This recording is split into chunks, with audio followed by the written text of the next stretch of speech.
Bienvenue à bord du vaisseau Hypersensas.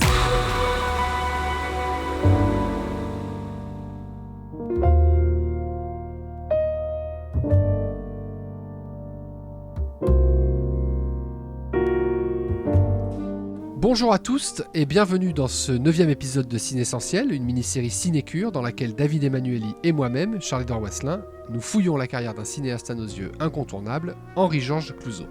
Bonjour David, comment vas-tu ? Bonjour Charles-Édouard, je vais très bien, je suis ravi de te retrouver. Et oui, et on se retrouve, donc on peut l'annoncer directement à nos auditeurs, on se retrouve à la fin de la carrière de Clouzot et on se retrouve donc pour la dernière fois, puisque la dernière fois on ne vous avait pas dévoilé quel film on allait aborder aujourd'hui, parce qu'on ne savait pas encore comment on allait structurer la dernière partie, et cet épisode sera le dernier de la mini-série, enfin pas tout à fait, mais ça on vous en dira plus à la fin de l'épisode pour la suite des aventures. Et oui, on dit que c'est presque le dernier, parce que pour ce qui est d'aujourd'hui, on va faire un épisode un peu spécial. On va parler d'une part de L'Enfer de Clouzot, donc film inachevé, en discutant aussi du film de Chabrol fait 30 ans plus tard, et puis bien sûr du dernier film du maître, La Prisonnière. Voilà, ça va vous faire un long épisode pour terminer l'aventure Ciné-Essentiel. On se dit que c'est un joli cadeau d'adieu avec plein d'analyses, plein de débats, de discussions autour des films et de l'héritage de ce cinéaste hors pair qu'a été Clouzot. Et puis vous commencez à connaître la chanson, on va diffucacher tous les films abordés. Vous êtes prévenus, si vous voulez les voir avant, allez-y. On y va, c'est parti. Qu'est-ce que c'est ça ? C'est chouette, hein ? Rotation de carré. C'est un sacré boulot, tiens, rien que pour découper tous les petits éléments. C'est plat. Subtil. Je ne dois même pas quitter la publicité pour retourner dans le tape à l'œil. Justement, mon vieux, justement. Il faut que ça leur saute aux yeux, mais au sens propre. Est-ce que je dis à Gilbert s'adresse à tout le monde ? Il faut qu'il reçoive votre truc en pleine gueule.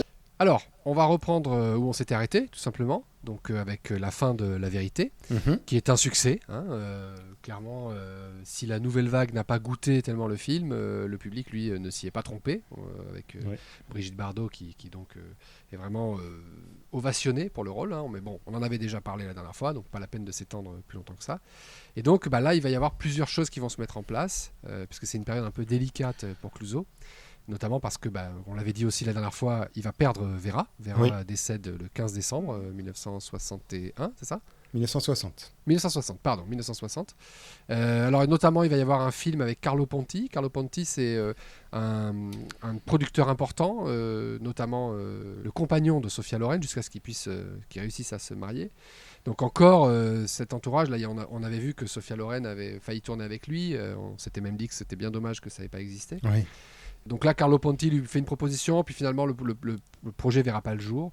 Après ce projet avec Carlo Ponti qui ne verra pas le jour, il a une proposition qui arrive par René Vauthier, qui serait une coproduction américaine pour que le film se fasse. Donc en gros, il voudrait faire un film, on l'avait vu, il en avait déjà parlé, mais là, il a peut-être trouvé une solution pour le faire sur la situation algérienne. Il aimerait que ce soit un film choral, qui donne le point de vue et de l'armée et des indépendantistes.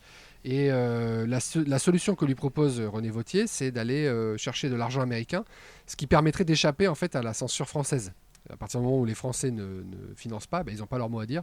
Donc ce serait peut-être une façon de réussir à faire ça. Finalement, ça ne fonctionnera pas. Personne ne voudra vraiment financer. Enfin, il y a pas mal de choses qui se passent qui font que ça ne peut pas arriver. Et donc, du coup, ce film ne verra pas le jour. Après, il n'a pas vraiment la tête à faire des films, puisque, donc, comme on vient de dire, Vera est décédée le 15 décembre 1960. Et Clouzot, lui, il est complètement détruit. Vraiment complètement détruit. Il a vraiment été marqué par la mort de sa femme. Et on voit que pour lui, le fait d'avoir une femme, une compagne, quelqu'un à ses côtés était vraiment essentiel. Il l'a dit à plusieurs personnes. D'ailleurs, il va se remarier un petit peu plus tard, on va en reparler. Ouais. Mais ça l'a quand même pas empêché de travailler sur ses projets, et on verra aussi que jusqu'à la fin de sa vie, il aura toujours des projets. Oui. Jusqu'à maintenant, on l'a vu, il tente des choses, il prend des contacts, ça marche pas, il travaille un petit peu avec des gens, ça marche pas. C'est ça. Et jusqu'au bout, il restera actif quand même, avec des idées, des souhaits. Il est toujours effectivement très très actif, toujours en recherche de projets, mais je pense, et tu me dis si tu penses pareil, qu'il s'enferme dans une espèce de ce que lui il va appeler un perfectionnisme, qui pour moi est quand même aussi un petit peu... il se met des barrières, quoi, en fait. Au lieu d'y aller, de se lancer et de dire « Ok, je fais ça et on verra bien ce qui va se passer », il est très peureux dans le sens où je pense que son statut devient presque un empêchement, quoi. Oui, alors qu'il dit le contraire aussi. Il dit que voilà, il a 60 ans, il n'a plus besoin forcément de faire ses preuves, etc. Mais je pense qu'en effet, il a tellement besoin de maîtriser son sujet en amont. C'est ça. Et d'avoir tout préparé, que le film soit prêt dans sa tête, que évidemment ça le bloque pour avancer rapidement et pour être souple avec ses collaborateurs. C'est ça. Et alors, ce qui va être marrant dans ce que tu dis, effectivement, qu'il il veut être en maîtrise de son sujet, c'est-à-dire que ça va être exactement ce qui va se passer. Parce que souvent, Clouseau dit quelque chose et fait autre chose. Hein. On peut quand même le voir. C'est souvent, il va dire, ah bah tiens, là, on verra après, on va s'en apercevoir dans cet épisode, j'ai changé, je suis comme ci, je suis comme ça, ou je fais comme si, je faisais comme ça avant, maintenant je le fais plus. Et en fait, dans les faits, on s'aperçoit qu'en fait, ça n'a pas changé. C'est exactement le même personnage qui n'a pas changé, pas évolué. Qui, tout au plus, a remis peut-être un peu en cause certaines choses, mais il n'a pas vraiment changé du tout au tout. En même temps, ça pose la question, est-ce qu'on peut vraiment changer du tout au tout? J'en suis pas persuadé, à titre personnel. Toujours est-il que là, il part pour Tahiti. Il découvre Tahiti, il se fait même construire une maison, j'ai lu, à Tahiti. Oui. Donc là, il part le 8 février 61. Au départ, il part pour 2 semaines et il va rester 4 mois. Après, il fait pas mal d'allers-retours, donc il va aller et venir. En fait, il fait une dépression. Hein. Ça, pareil, il l'annoncera sans problème. Il en parlera plusieurs fois en interview. Et dans ses allers-retours, il va développer Retour des cendres de Hubert Monteiller. Donc, je sais pas si tu connais le sujet, si tu en as entendu parler. Alors, je l'ai découvert en même temps que toi, je pense. C'est un sujet qui semblait parfait pour Clouseau, puisque l'histoire d'une déportée des camps qui revient dans sa famille, mais sa famille ne la reconnaît pas. Et pense que c'est quelqu'un qui ressemble à la disparue et qui lui propose donc de duper l'assurance. Ouais, c'est ça, exactement. Et alors en fait, la fille que cette dame a eue avec ce qu'on pense être son mari, en fait, il s'avère que cette fille-là, qui ne la reconnaît pas non plus, était le fruit d'une aventure et qu'en fait, pendant son départ, elle est devenue la maîtresse de son mari. Donc toute la situation complètement se twist, quoi. Et en fait, il va y avoir une fin assez atroce, d'après ce qu'on comprend, qui est donc en fait un sujet parfait pour Clouseau. C'est ça, voilà. C'est sombre, on voit les tortures de l'esprit humain, la manipulation, enfin c'était pour lui. Exactement, voilà. Surtout qu'il voulait donner le rôle à Signoret, ce qui aurait été probablement assez bon, assez incroyable. Et bon, finalement, ça ne se fera pas. Voilà, un autre projet qui se fait pas, quoi. Et la situation va se débloquer grâce à un producteur allemand qu'il a connu pendant ses années allemandes, qui s'appelle Sam Spiegel. Et Sam Spiegel l'invite à passer des vacances sur son yacht. Et sur le yacht, il va rencontrer Romy Schneider, qui n'est autre que la fille de l'amie que Sam Spiegel et Clouseau ont en commun, qui était Magda Schneider, qui était une actrice allemande, qu'il avait connue aussi pendant ses années allemandes. Et donc là, il fait la connaissance de Romy. Je pense qu'on peut dire qu'il tombe sous le charme, hein.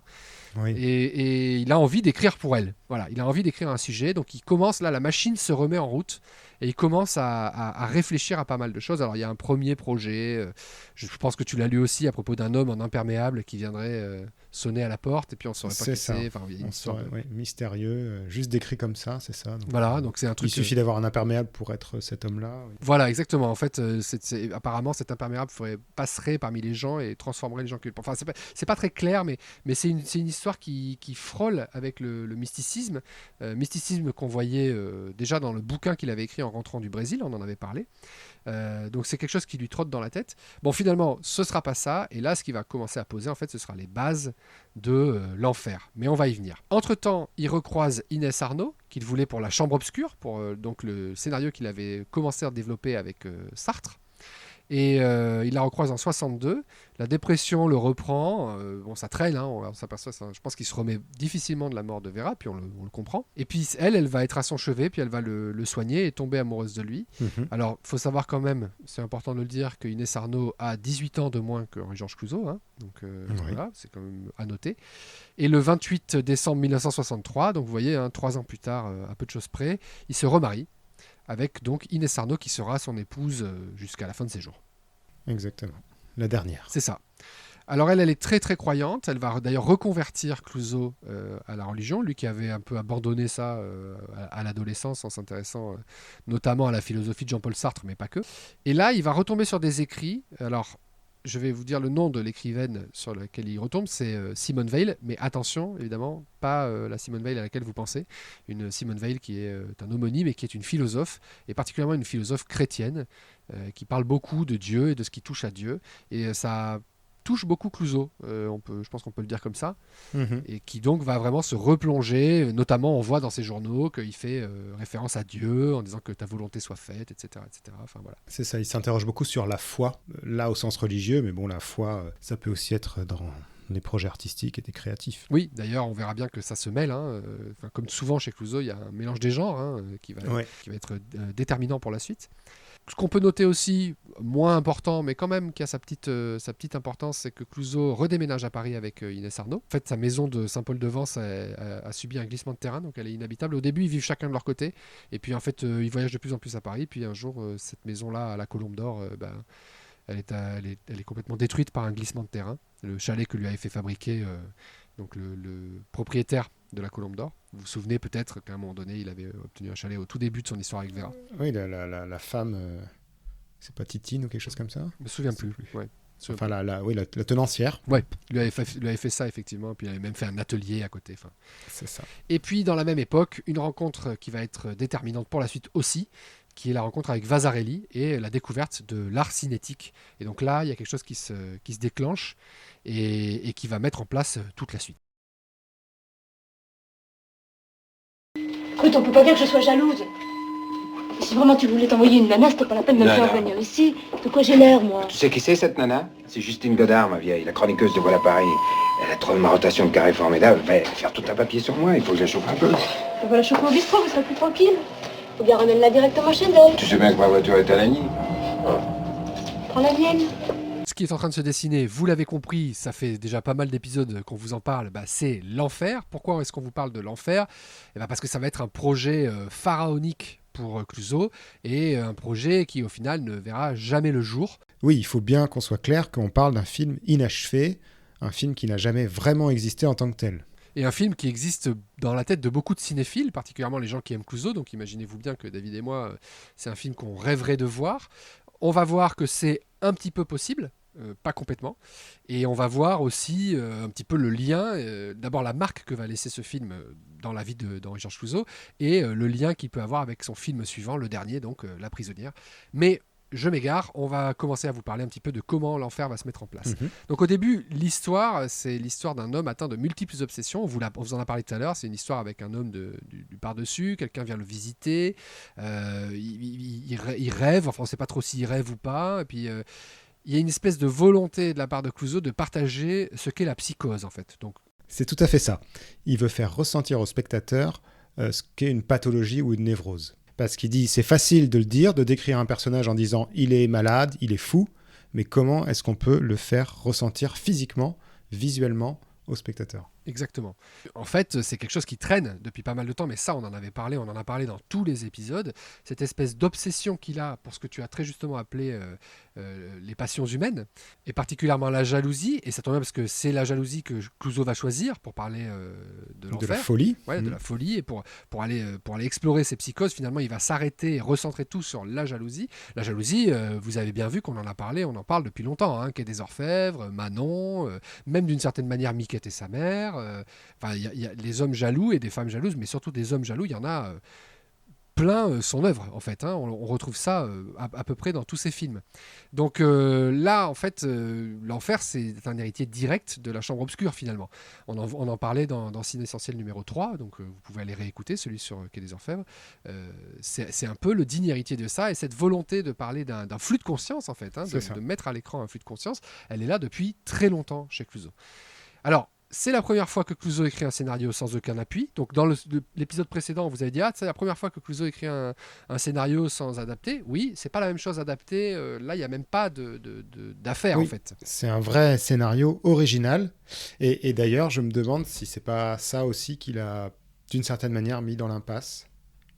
C'est une question que je me pose. Il n'avait pas de matériau original à modifier et à améliorer, selon son point de vue en tout cas. Et il part d'une idée et bon, je pense que ça a dû trop de liberté, ça l'a peut-être bloqué aussi. J'aurais tendance à être d'accord avec toi. Je dirais qu'il y a plusieurs faisceaux qui vont se rejoindre et faire que vraiment ça va être trop gros à avaler. Le premier truc, effectivement, c'est ça, c'est qu'effectivement, il n'a rien à adapter, il n'a pas de matériaux de base. Donc là, il écrit, et on va voir, enfin, on peut le dire dès maintenant, que la première version de l'enfer, elle va faire 1000 pages. Donc, et ça fait beaucoup de pages. Voilà, il faut vous dire quelque chose, c'est qu'un scénario, En général, ça fait 100 pages, parfois 120, parfois 130, mais vraiment pas plus que ça, c'est beaucoup, quoi, 130 pages. J'écoutais il n'y a pas longtemps une interview de Jean-Loup Dabadi qui racontait que ses scénarios étaient très très longs parce qu'il notait énormément de choses et que donc ça faisait des scénarios de 130 pages. Bon, 130 pages pour un livre, c'est un peu ridicule, on est d'accord que c'est quelque chose qui se lit en une après-midi, quoi. Là, on a un scénario de 1000 pages. Si on se base sur ce que les Américains considèrent comme étant la norme, une page égale une minute, donc 1000 pages égale 1000 minutes, ça vous fait 16h60 de film. Bon, ça fait... C'est déjà du bon film. Ça fait beaucoup de films, c'est ça exactement. Donc Henri-Georges Clouzot, il prend ce pavé-là. Il va se faire aider de Jean Ferry au début, mais Jean Ferry fait un infarctus. Bon, déjà l'infarctus. Et il a une première mouture à la fin de l'été 63, donc de 1000 pages, qui va réduire à 500 pages. Voilà. Après, il va faire appel à José-André Lacour. Alors, José-André Lacour, c'est un romancier belge qui a écrit notamment La mort en ce jardin. La mort en ce jardin, ça a été adapté par Louise Buñuel. Et il fait appel à José-André Lacour pour nettoyer le script encore. Donc, José-André Lacour vient le rejoindre. Alors, à l'époque, c'est encore à Saint-Paul-de-Vence, à la Colombe d'Or. Et ils vont ensemble travailler. Alors, Lacour, il raconte qu'il travaillait tous les matins. Ensuite, il mangeait. Quand il mangeait, il considérait que... On parlait d'autre chose, oui, c'est ça. Voilà, il ne fallait surtout pas parler de cinéma. Et ensuite, l'après-midi, chacun écrivait de son côté. Et particulièrement José-André Lacour. Et le soir, ils se retrouvaient pour faire 2 heures de débrief sur ce qu'avait écrit José-André Lacour. Voilà. Donc, un travail assez quand même prenant, je pense, pas mal exigeant. Et d'ailleurs, Lacour disait que lui, il avait tendance à vouloir avancer vite et à pas faire un scénario trop élaboré parce que ce serait ensuite fait au tournage, et que Clouzot, lui, il avait besoin que tous les dialogues, toutes les descriptions soient précises, finalisées, parce qu'il avait besoin de l'avoir dans la tête avant de pouvoir le tourner. Ouais, et Lacour lui dira d'ailleurs, il admettra qu'en fait, il s'était rendu compte après à quel point c'était important d'écrire avec précision ces descriptions, tout ça, parce que c'est ce qui a amené la capacité de Clouzot à faire effectivement un film extrêmement précis et en fait d'aller chercher des choses et des mouvements de caméra très particuliers. Plus c'est décrit, plus on va accompagner. Donc ça démontre encore cette volonté de contrôle qu'a Clouzot, cette volonté que tout soit vraiment carré. Il y a toujours cette histoire de storyboard qui le suit depuis le Quai des Orfèvres. Là, on en parlera, mais ça va même plus loin que ça. C'est des... Oui, là, c'est encore plus poussé. Des fiches techniques, quoi. Donc ça, c'est vraiment la première partie, donc cette espèce de truc fleuve que va écrire Clouzot, et qui effectivement n'est pas limité par un matériau de base, n'est pas limité non plus par quelqu'un. En plus, il a quasiment des moyens illimités, ça on va en parler dans quelques instants. Donc c'est vraiment, ça devient un peu n'importe quoi en fait. C'est déjà titanesque, quoi. Ensuite, il y a la connaissance que Clouzot a de l'art cinétique, ou en tout cas sa découverte, et puis ensuite son exploration de l'art cinétique. Là aussi, on va explorer ça dans quelques instants, et ce sera très intéressant d'en parler avec La prisonnière. Et je voudrais parler d'un dernier truc qui est une grosse influence pour Clouzot aussi, qui est cette manière qu'il va chercher, encore plus que dans ses autres films, de vraiment écrire son histoire avec sa caméra. On en avait parlé pour Le salaire de la peur, de sa volonté de raconter une histoire sans dialogue, et juste par les images, le montage, et en tout cas l'art du cinéma en entier, j'ai envie de dire, donc audiovisuel, qui comprend de l'écriture jusqu'au montage. Là, il est influencé par un film en particulier, qui s'appelle Marienbad. Alors Marienbad, je vous en ai parlé, l'année dernière à Marienbad, je vous en ai parlé pour Cinécure 10. Est-ce que tu l'as vu, toi, David ? Oui, je l'ai vu il y a longtemps. Je te laisse en parler parce que moi je voudrais parler d'un autre film qui l'a influencé. Ah, très bien. Écoute, Marienbad, donc c'est un film de Alain Resnais. Je pense que Clouzot admirait beaucoup Alain Resnais. Quand on voit Marienbad, on comprend pourquoi. Et effectivement, quand on lit autant de choses que ce que nous on a pu lire sur l'enfer et qu'on connaît Marienbad, on n'est pas très surpris que cette filiation se fasse, en tout cas dans l'esprit de Clouzot.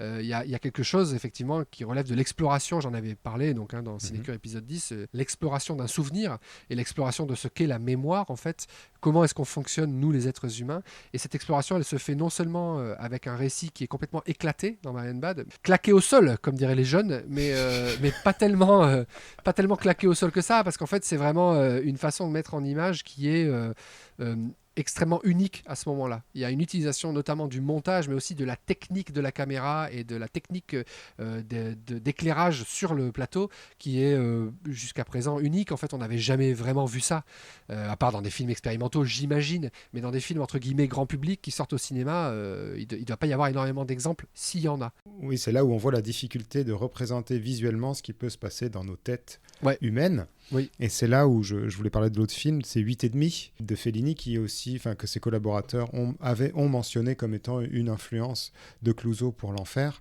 Donc là encore, quelqu'un qui se souvient avec des flashbacks, une temporalité qui suit pas un fil précis, mais une temporalité qui fait des allers-retours. Oui, bah, tout à fait. Et effectivement, ça m'étonne absolument pas. J'avais pas lu là-dessus sur 8,5, mais je suis pas étonné non plus que cette filiation se fasse de là. C'est-à-dire qu'il est vraiment, et ça résume bien Clouseau d'ailleurs, hein, entre René et Fellini, finalement, c'est assez logique.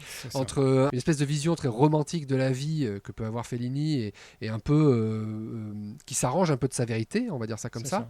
Et un côté René qui est presque expérimental, qui va vouloir aller pousser les choses très très loin, quitte à parfois éclabousser un peu son récit. Et ça aussi, on en parlera pour La prisonnière. Et on retrouve aussi ce qui a été marqué, l'influence de Proust, donc à la recherche du temps perdu, où là aussi c'est le personnage principal se souvient, et on l'imagine bien chez lui à se souvenir, à se laisser dériver, un souvenir en amenant un autre, et en amenant un autre, et en amenant un autre, etc. Ouais. Et d'ailleurs, on retrouve les prénoms Marcel et Odette, qui sont les prénoms des personnages de l'enfer. Et je pense que ça n'est pas innocent. oui, bah alors là, comme je te disais hors ligne, que moi Proust pour le coup je connais très très mal. Je crois même que j'en ai jamais lu. Donc c'est vrai que pour moi là c'est complètement inconnu. On évolue dans quelque chose que je connais pas, mais une fois de plus, d'après ce que j'ai lu sur Proust et d'après ce que tu racontes, je ne suis pas non plus très étonné. Il y a une volonté chez Clouseau de détruire la linéarité du récit. Exactement. Il y a une volonté de casser un petit peu les règles établies et d'aller chercher un récit qui va être difficile en fait, volontairement difficile. Pour perdre le spectateur et pour l'amener dans un état d'inconfort, spécifiquement avec l'enfer, mais oui, mais il y a ça. Il y a une perte de repère, de lui faire perdre ses repères pour qu'il se laisse complètement porter par l'histoire ou non, mais en tout cas par les images qui lui sont présentées. Oui. Exactement. Bon, alors, il faut dire que ça, on vous a parlé déjà de 3 choses qui sont des influences importantes pour Clouseau. Et moi, j'en rajouterai une 4e, et il y en a peut-être même une 5e ou une 6e, on va le voir. Une importante, mais qui est peut-être moins déclarée, qui est la volonté de Clouseau de démontrer comment on fait du cinéma à l'heure de la nouvelle vague. Et en fait, dès le début, l'enfer, ça va être une énorme machinerie. Donc, il va s'installer en 64, en janvier, au Georges V, alors que jusque-là, c'est quelqu'un qui écrivait dans les appartements de ses collaborateurs, chez lui, sur un coin de table. Bon, c'est pas non plus dans un inconfort dingue, parce que quand tu habites à Saint-Paul-de-Vence, ça va, quoi. Mais c'était quelqu'un qui écrivait un peu partout. Là, il monte un quartier général, vraiment, au Georges V. Et il le fait en partie, en tout cas, c'est ce qu'il dit dans les interviews, pour faire une démonstration à ses contemporains de la nouvelle vague qu'en fait le cinéma c'est quelque chose qui se travaille, c'est pas quelque chose qu'on fait dans la pagaille générale, et c'est pour faire mentir Godard qui disait je travaille pas sur un scénario plus de 3 jours ou je sais plus, ou plus d'une après-midi, je sais plus combien il disait. Lui il dit moi je travaille et je vais travailler dessus des mois et des mois et des mois, c'est ça, quitte à ce que ce soit trop absurde en fait. Oui, clairement là, c'est trop. C'est vraiment ce que j'ai réalisé en fait en travaillant sur l'enfer, c'est que c'est un film qui est à la fois hyper innovant au niveau des effets spéciaux, des effets visuels, plastiques, etc. Mais on reste quand même dans l'artisanat au niveau de la gestion des équipes, avec le premier assistant, le second assistant, le monteur, le machinot, etc. Plus que jamais. Et j'ai l'impression que c'est ces deux manières de faire, ces deux styles, on va dire, qui ont posé problème parce que les deux n'étaient pas compatibles en fait. Oui, je pense qu'effectivement, il est dans un moment où... Enfin, de toute façon, on est dans un moment historiquement où le cinéma a été dynamité par la nouvelle vague. Alors, on rigole à chaque fois du fait que ni toi ni moi n'avons beaucoup d'affinité avec ce cinéma-là, mais on ne peut pas, et je pense que tu es d'accord, nier l'importance que ça a eu et l'influence que ça a encore aujourd'hui sur la façon qu'on a de faire des films. Y a eu quelque chose qui a été complètement cassé, dynamité, et je pense sincèrement, et je le dis sincèrement, pour le meilleur, parce qu'il y avait vraiment des choses qui méritaient d'être remises en cause et on devait faire de la place en fait aux gens qui voulaient accéder à ça. Bon, malheureusement aujourd'hui c'est plus compliqué, mais voilà, c'était quelque chose qui était nécessaire, et dans la forme aussi, pas seulement dans le fait qu'il fallait qu'on puisse accéder à faire du cinéma si on voulait en faire, etc., mais aussi de la manière dont on allait le faire. Et là, Clouseau, il est dans une remise en cause, je pense sincèrement, qu'il est un peu perdu, quoi, qui se dit moi c'est pas comme ça que je fais. Il est dans une espèce de démonstration où on n'avait pas besoin de ça en fait, quoi, parce que son cinéma parlait pour lui. Mais peut-être que par rapport au producteur, il avait besoin de démontrer, je ne sais pas. Donc, je sais pas si c'est, je sais pas. Bon, évidemment, on ne sait pas, ni toi ni moi. Mais clairement, il a voulu essayer quelque chose d'autre visuellement, et on regrette qu'il n'ait pas pu aboutir. Qui n'est pas pu mener à bien, quoi. Mais en tout cas, au niveau de la gestion d'équipe, là, clairement, du management. Il y a eu, c'était pas possible, ça n'a pas passé. Ouais. Alors, on vous parlait tout à l'heure d'une autre influence, donc on a abordé rapidement, j'ai dit on y reviendra. On parlait de l'art cinétique, ce qu'on appelle l'art cinétique. Donc, c'est un mouvement. Alors, pareil, nous, on n'est pas des professionnels en art, donc on ne va pas vous faire une explication. Non, mais c'est le fait, enfin, si on peut dire ça simplement, que le spectateur est en interaction avec l'œuvre, et selon la manière dont il se déplace ou dont il la regarde, l'œuvre bouge et change. Ce qui donc est parfaitement en accord avec le thème de la jalousie, puisqu'en fait, c'est précisément le cas du jaloux, c'est-à-dire que c'est à travers les yeux du jaloux que la tromperie ou les actes problématiques existent, et non pas objectivement. Il y a à la fois la vision sur l'histoire, l'esprit qui s'imagine des choses, et c'est traduit en images par différents effets. Et c'est ça qui va prendre énormément de temps. Une grosse partie du temps. Il y a effectivement la réécriture du scénario. La plus grosse partie du temps. Il y a de la recherche pendant des mois. Pendant 6 mois. C'est ça. Pendant 6 mois, il va chercher. Des tests, de recherche, de tests, de tentatives. Alors ça doit être hyper intéressant et hyper enrichissant, mais c'est trop. Et c'est très très cher, parce qu'il va engloutir une somme considérable là-dedans, en s'entourant de gens qu'il considère comme spécialistes. Alors il va notamment aller chercher Henri Michaud et Éric Duvivier, qui est le neveu de Julien Duvivier, le réalisateur. Il va aller chercher le musicien Gilbert Ami. Duvivier, lui, va devenir consultant en effets spéciaux sur le film. Gilbert Ami va faire la musique, en sachant qu'il va faire en réalité une bande audio de bruit, parce que ça aussi, c'est très important pour Clouzot. Il ne faut pas seulement que ce soit visuel, il faut aussi que ce soit audio. Oui. Donc, il faut déstabiliser le spectateur, le mettre dans un état de choc, en fait. Et tu parlais d'inconfort, mais c'est exactement ça, parce qu'on en reparlera pour La Prisonnière, mais c'est exactement ça. C'est ça. Oui, il y a de la création. Enfin, sur ce film aura été l'occasion de créer des effets visuels et sonores uniques, nouveaux, quoi. Oui, unique et nouveau. Ouais. En avril 64, il va assister à l'exposition de La Nouvelle Tendance. Il va y aller y piocher des idées pour l'enfer, vraiment pour mettre en image, quoi. Et en fait, après 7 mois de travail, de recherche, ça y est, le tournage va commencer le 6 juillet 64. Donc c'est colossal. Là, on ne parle pas d'une pré-production. J'écris le scénario de mon côté avec peut-être au début mon scénariste. Puis une fois que ça s'est fait, je vais aller chercher mon chef décorateur, faire un storyboard. Ça peut peut-être prendre 6 mois, mais vous avez 4 personnes qui travaillent dessus. Là, on parle d'un quartier général où il y a des gens qui viennent faire du reporting sur le scénario, comment ça avance, il donne ses notes. Pendant ce temps, il va aller explorer l'art cinétique avec des professionnels qu'il faut payer. Tous ces gens-là sont payés. Donc c'est énorme, quoi. 7 mois de travail sans avoir pondu rien à part un scénario et quelques idées de comment on va mettre en image les choses, sans savoir si réellement c'est faisable ou pas, c'est gargantuesque au niveau du budget, quoi. Alors après, le tournage va commencer, donc ils vont tourner dans le Cantal, au lac de Garabi. Parce qu'il y a le viaduc. Il y a un lac et il y a un viaduc. Exactement. Ça, c'est important pour l'histoire. Parce que dans l'idée de Clouzot, les crises de jalousie du personnage principal, qui aurait dû ou qui sera interprété par Serge Reggiani, sont provoqués par le passage du train sur le viaduc. Ouais. Donc un train à vapeur, donc il fait du bruit, qui siffle, et c'est ça qui le dérange et qui le fait vriller, en fait. C'est ça, exactement. Et en plus, visuellement, le train, on le voit passer avec son filet de vapeur, c'est très visuel, et on sait, on en a déjà parlé un petit peu, que le train est important dans l'œuvre de Clouzot. On le retrouve régulièrement, que ce soit parce que le personnage va vers son destin en train, destin souvent tragique, ou parce que le train est aussi une séparation des retrouvailles. Alors le train, on en parle effectivement souvent dans l'œuvre de Clouzot, on en a parlé déjà notamment dans Manon, mais pas seulement.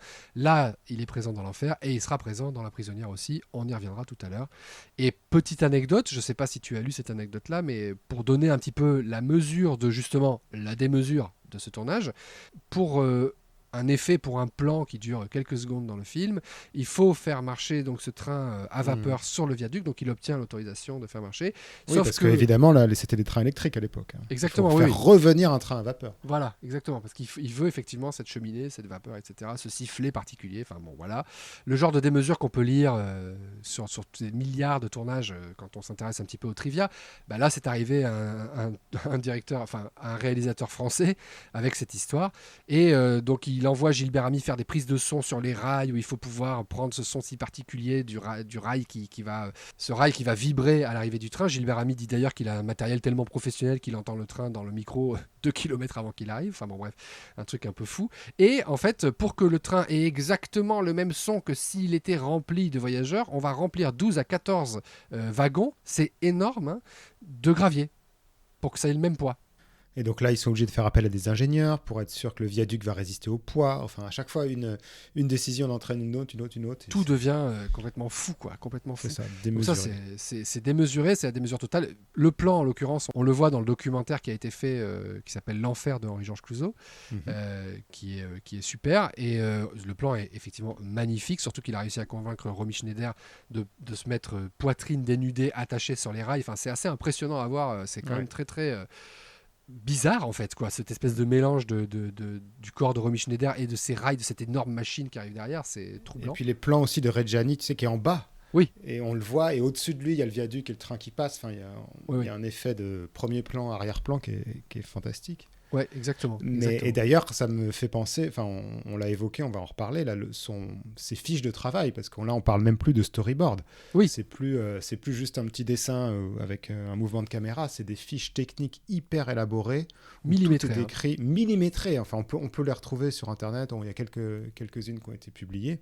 On voit où est le personnage, qu'est-ce qu'on voit dans le décor, quel mouvement de caméra, quelle focale, pendant combien de temps, sous quel angle. Et c'est ça, j'allais dire, il précise même la focale, quoi. Et les plans sont faits vraiment au rapporteur et au compas, quoi, si tu me... Oui, et je pense que ça vient déjà d'une volonté de contrôle absolu, ça on en a déjà parlé, mais aussi du fait qu'en arrivant sur place, ils apprennent, ou en tout cas quelques jours avant, que 3 semaines après le début du tournage, le lac doit être vidé, parce que EDF va assécher le lac pour faire un contrôle, parce qu'il y a un barrage en fait, il y a quelque chose qui est là, et en fait ils doivent vider, et ça peut pas être déplacé. Donc ils ont 3 semaines pour faire tous les extérieurs, ce qui est... par rapport au travail qu'ils avaient engagé, rien. Et donc, la façon qu'a Clouzot de contrer ça, c'est de dire, c'est pas grave, je vais engager 3 équipes, et donc elles vont être dirigées. Alors les équipes, c'est le chef opérateur, c'est le cadreur, c'est les techniciens, ça peut être les électriciens, ça peut être tout un tas de choses. Elles vont être dirigées par Armand Tirard, qui est vraiment fidèle des fidèles. Depuis le début. Voilà. Claude Renoir, dont on avait parlé déjà sur Mister Picasso, et puis qui avait fait le relais une fois que Tirard avait été sur La Vérité, il a été malade. Et puis après, un nouveau venu, Andreas Winding. Alors à l'époque, il n'avait pas fait grand-chose, Andreas Winding. Et on en reparlera d'Andreas Winding parce que on le reverra pour La Prisonnière. Et donc ces 3 équipes doivent travailler ensemble, c'est-à-dire que Clouzot, lui, doit, un peu comme une espèce d'abeille travailleuse, ou une abeille ouvrière, aller d'une équipe à l'autre pour voir ce qu'ils sont en train de faire. Et donc quand lui n'est pas là, les équipes mettent en place le plan d'après. Et on attend que Clouzot vienne. Sauf que ce plan-là, il va complètement partir à l'eau, quoi. C'est ça, c'est ce qu'ils disent tous. Sur le papier, ça peut marcher. Pendant qu'il y a la première équipe se prépare, ou la première équipe tourne, la deuxième se prépare, la troisième est en repérage, etc. Et ça s'enchaîne, sauf que ça s'enchaîne pas du tout, parce que Clouzot, il est incapable de vraiment déléguer. Et il reste avec la première équipe, et les autres, elles attendent. Et il fait des prises, et des prises, et des prises, et des prises. En plus, oui. Et en fait, là, ça va très très vite partir en vrille. On regardait les chiffres, on regardait les dates tout à l'heure, et je n'ai même pas vraiment réalisé, on en parlait. Oui, c'est assez effarant de se rendre compte que le tournage débute le 6 juillet et s'arrête le 30 juillet. Parce que Clouzot aura fait un infarctus. Et entre-temps, le 17, Reggiani, l'acteur principal, aura quitté le tournage. Voilà, le 17, ça veut dire qu'il a fait 11 jours techniquement. 11 jours de tournage. Ouais. Ensuite, il retourne 13 jours et après, c'est fini. Et donc là, on va vouloir convoquer un remplaçant pour Reggiani, parce qu'il ne tient pas le coup. Reggiani qui avait été choisi presque pour rassurer le studio. Donc c'est quand même comique, parce qu'au début, il pensait à quelqu'un d'autre. Et donc la personne, c'est juste une petite anecdote qui a pas vraiment d'importance, mais la personne qui avait été retenue, c'était Trintignant. Trintignant qui avait été évoqué par Brigitte Bardot pour La Vérité, mais qui n'avait pas été retenu pour le coup. Donc voilà, il n'a même pas le temps de faire ses preuves, parce que le 30 juillet, Clouzot fait un infarctus. Et le tournage qui n'aboutira à rien aura coûté 500 millions. Et donc ces recherches et ce début de tournage auront produit près de 200 boîtes de films, donc c'est énorme, en kilomètres de pellicules, et que heureusement on a pu retrouver et dont on a pu tirer ce documentaire. C'est ça, parce que dans le documentaire, vous allez voir les essais notamment qui ont été faits dans les 6 premiers mois avec cet art cinétique et tout ça. Cherchez le documentaire, il est très intéressant, et vous allez voir, les images sont saisissantes, c'est-à-dire que non seulement elles sont incroyables aujourd'hui, mais Tout à fait. il faut vous reconditionner, vous recontextualiser qu'on est en 64. Ça, c'est vraiment quelque chose. 4 ans après un film comme La Dolce Vita ou même La Vérité, puisqu'on en parlait la dernière fois des années 60. 1960, c'est une année assez riche en cinéma. Il n'y avait rien de vraiment véritablement clivant, on va dire, ou différent à ce point-là, quoi. C'était très, ça restait encore, même si on était encore dans un objectif de casser, puisque la nouvelle vague était là, c'était le début. Quelque chose comme ça n'avait jamais été fait ni vu, je pense. Hein. Et d'ailleurs, Bernard Stora, qui était stagiaire sur le film, estime que en fait, Clouzot, il a manqué d'un producteur, il a manqué d'un cadre, et que ses équipes étaient trop grosses pour, entre guillemets, un petit film. Il n'y avait pas assez de matière pour donner à manger à tout le monde, en fait.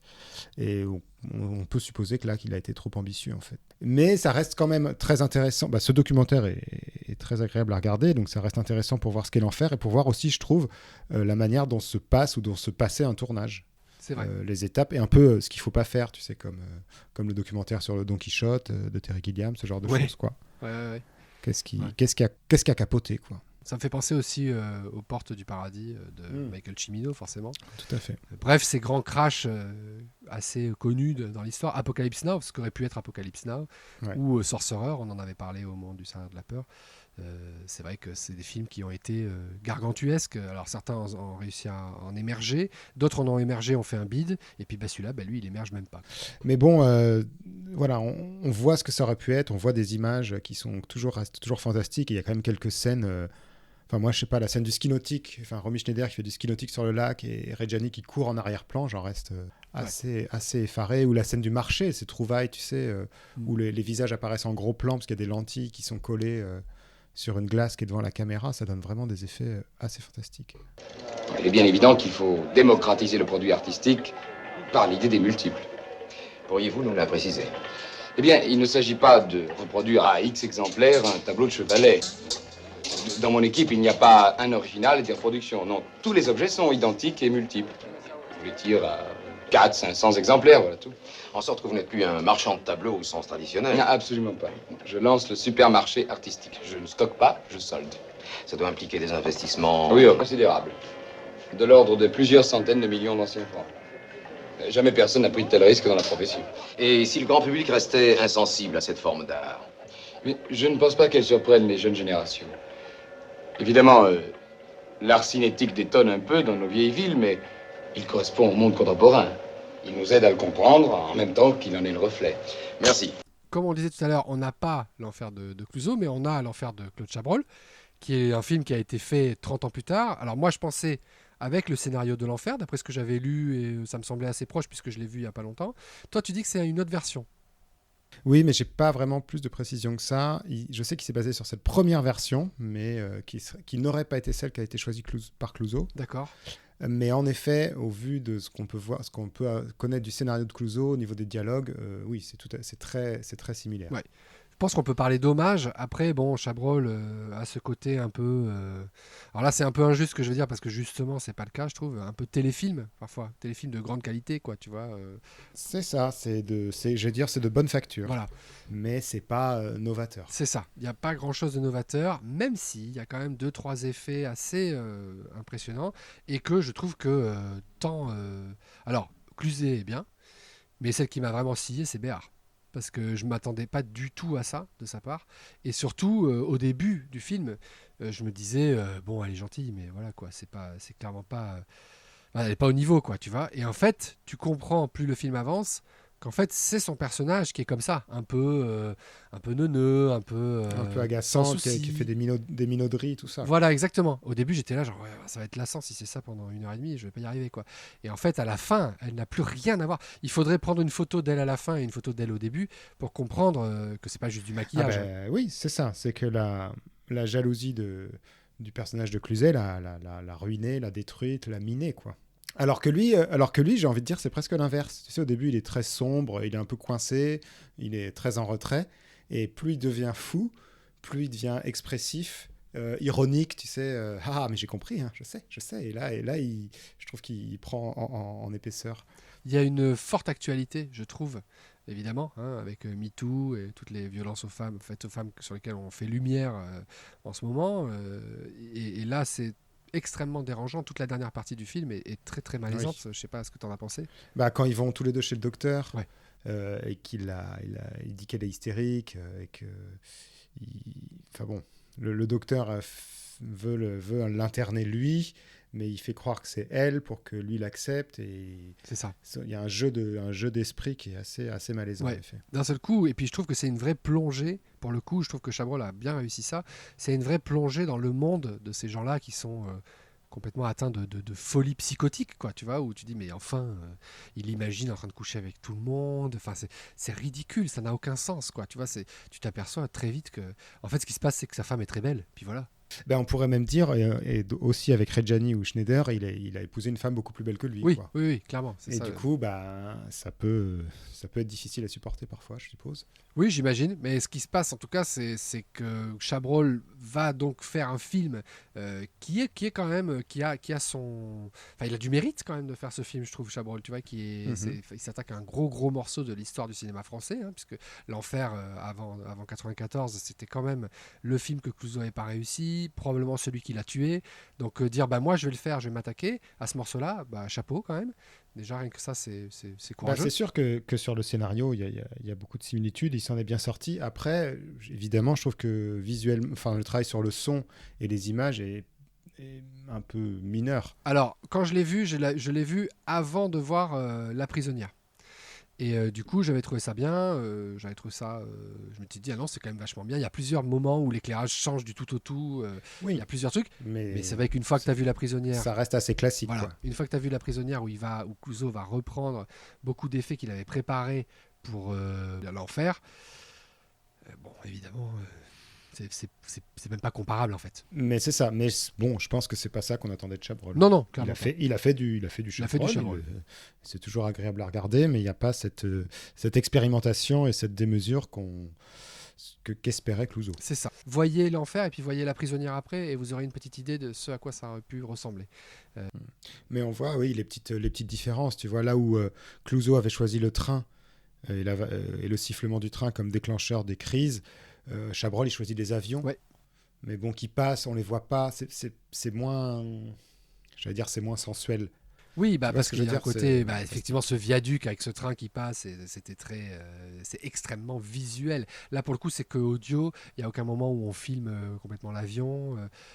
C'est pas pareil, quoi. Voilà. C'est pas pareil. C'est pas le même film. Et puis, alors, juste pour la petite anecdote, je sais pas si tu as remarqué que dans L'Enfer de Clouzot, enfin, on voit donc les acteurs qui sont pressentis là pour faire les deux bellâtres, oui. Tu sais, qui emmènent Romy Schneider faire de ski nautique.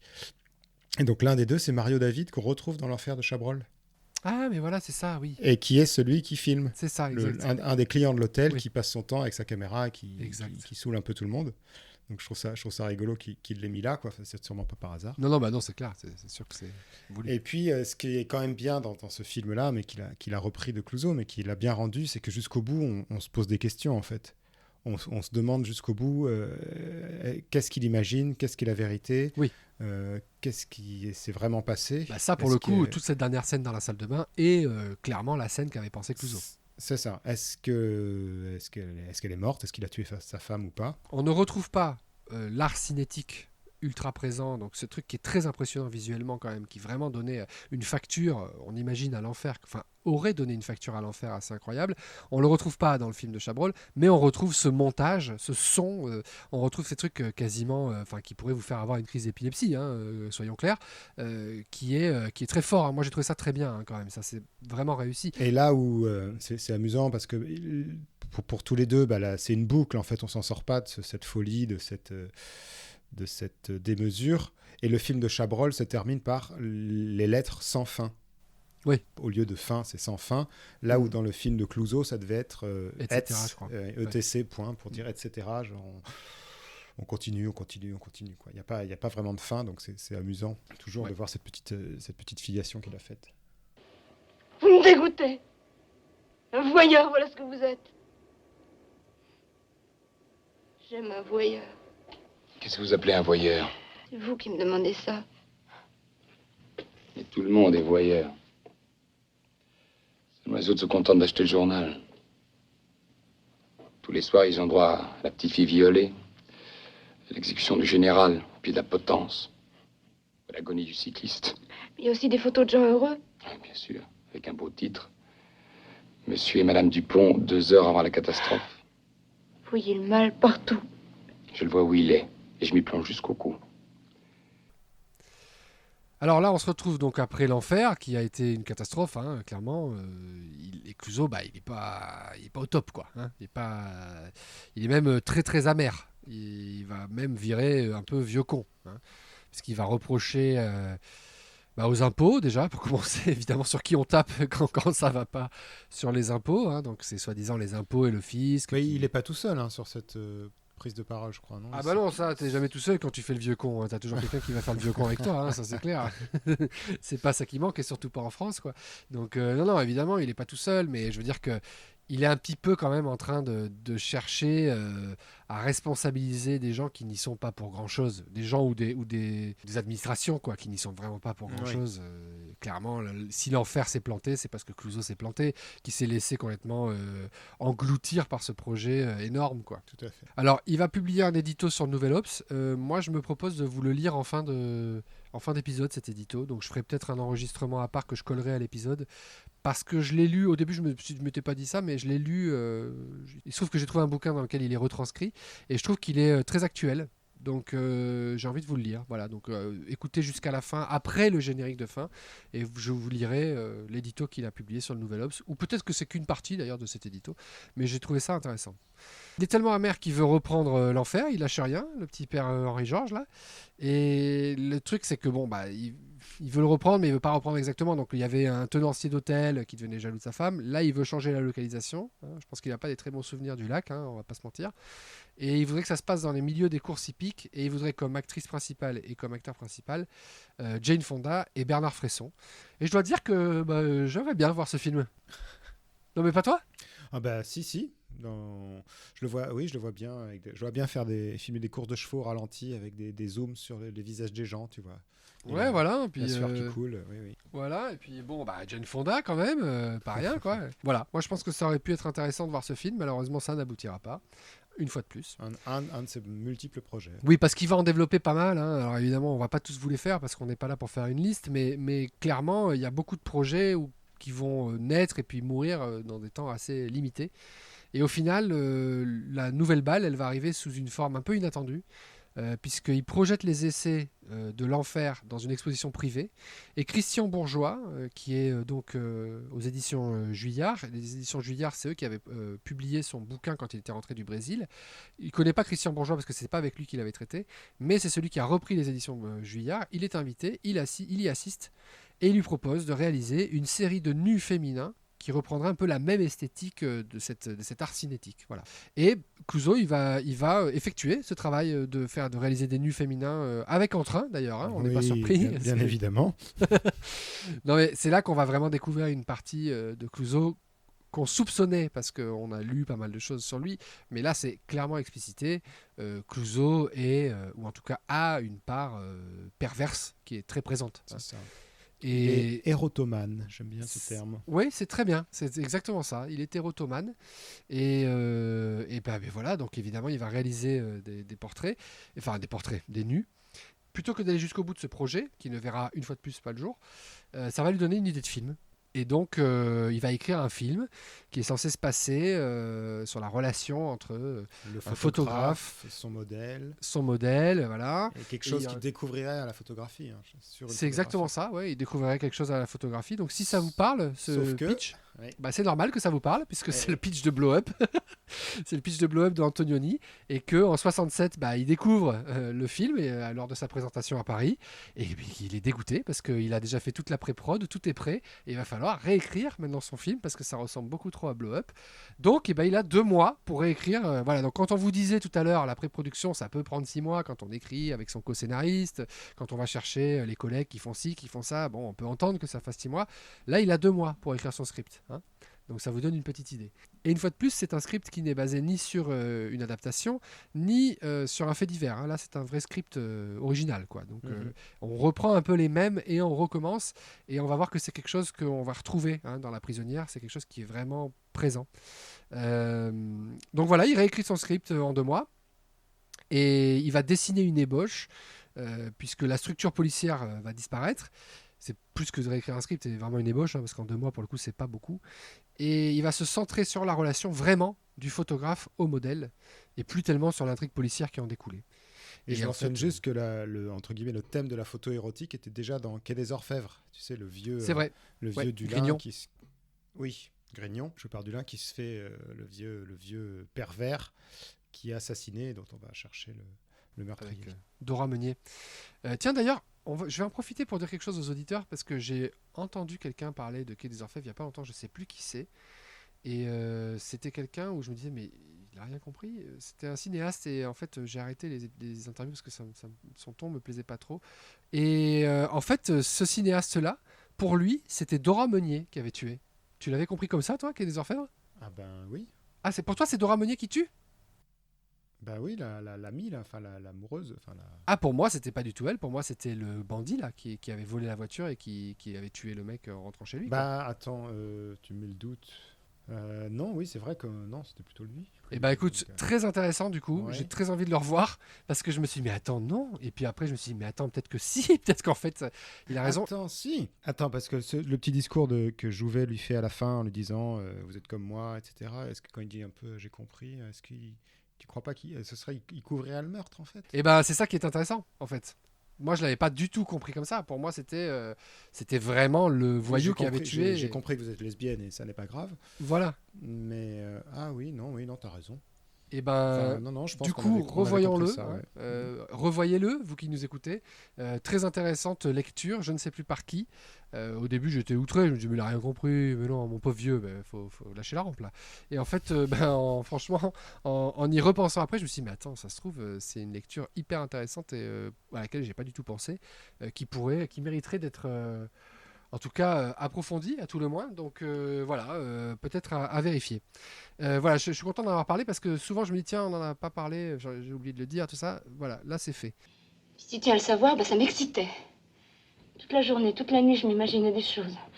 Ah, j'en prie! Pas de détails. Tu voulais la vérité? Bah, tu l'as.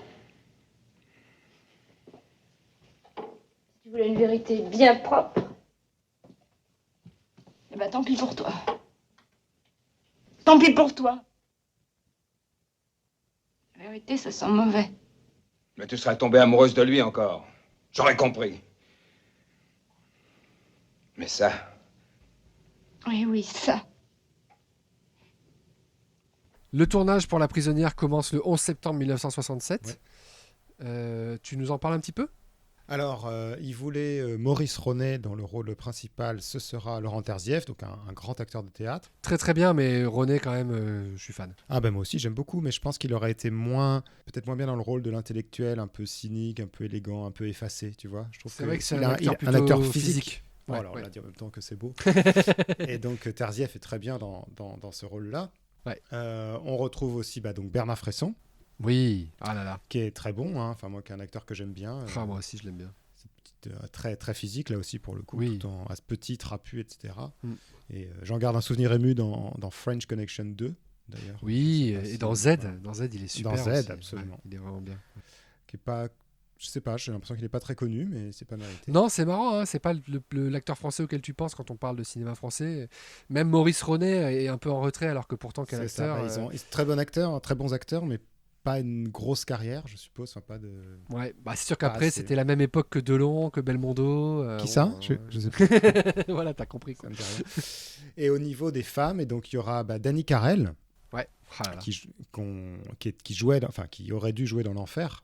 Oui. Donc vraiment la vampe, quoi, l'objet sexuel. Hein, je crois Et qu'on peut laisse-moi te le dire que son passage ne me laisse pas indifférent. Je vois à peu près ce que tu veux dire.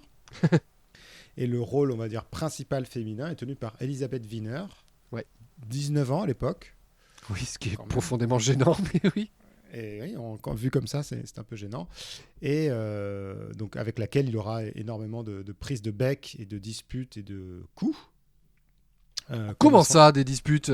Comment ça, des coups de pied, des gifles et des coups de poing avec des acteurs, des actrices, ça Bon, n'est pourtant c'est pas son genre. Ah, vraiment, je tombe des nues. Et c'est ce que Je tu suis disais, très- il dit qu'il a changé de méthode, mais bon, il revient quand même à ses Oui. anciens travers en C'est malmenant très rigolo. ces acteurs. C'est-à-dire que tu vois des interviews de lui, il dit non, c'est un peu Sarkozy, tu sais, j'ai changé. Oui, ben pas du tout.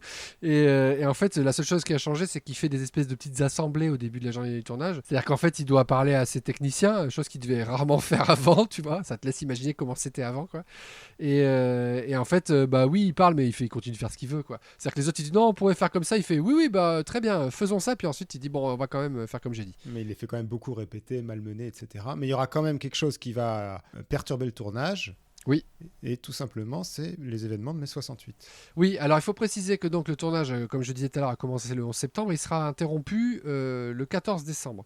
La raison pour laquelle il est interrompu, c'est que Clouzot est faiblard. Hein, il n'est pas au top. Hein, il vient quand même d'accuser 2 infarctus. Hein. Il y a le premier qu'il a fait pendant La Vérité.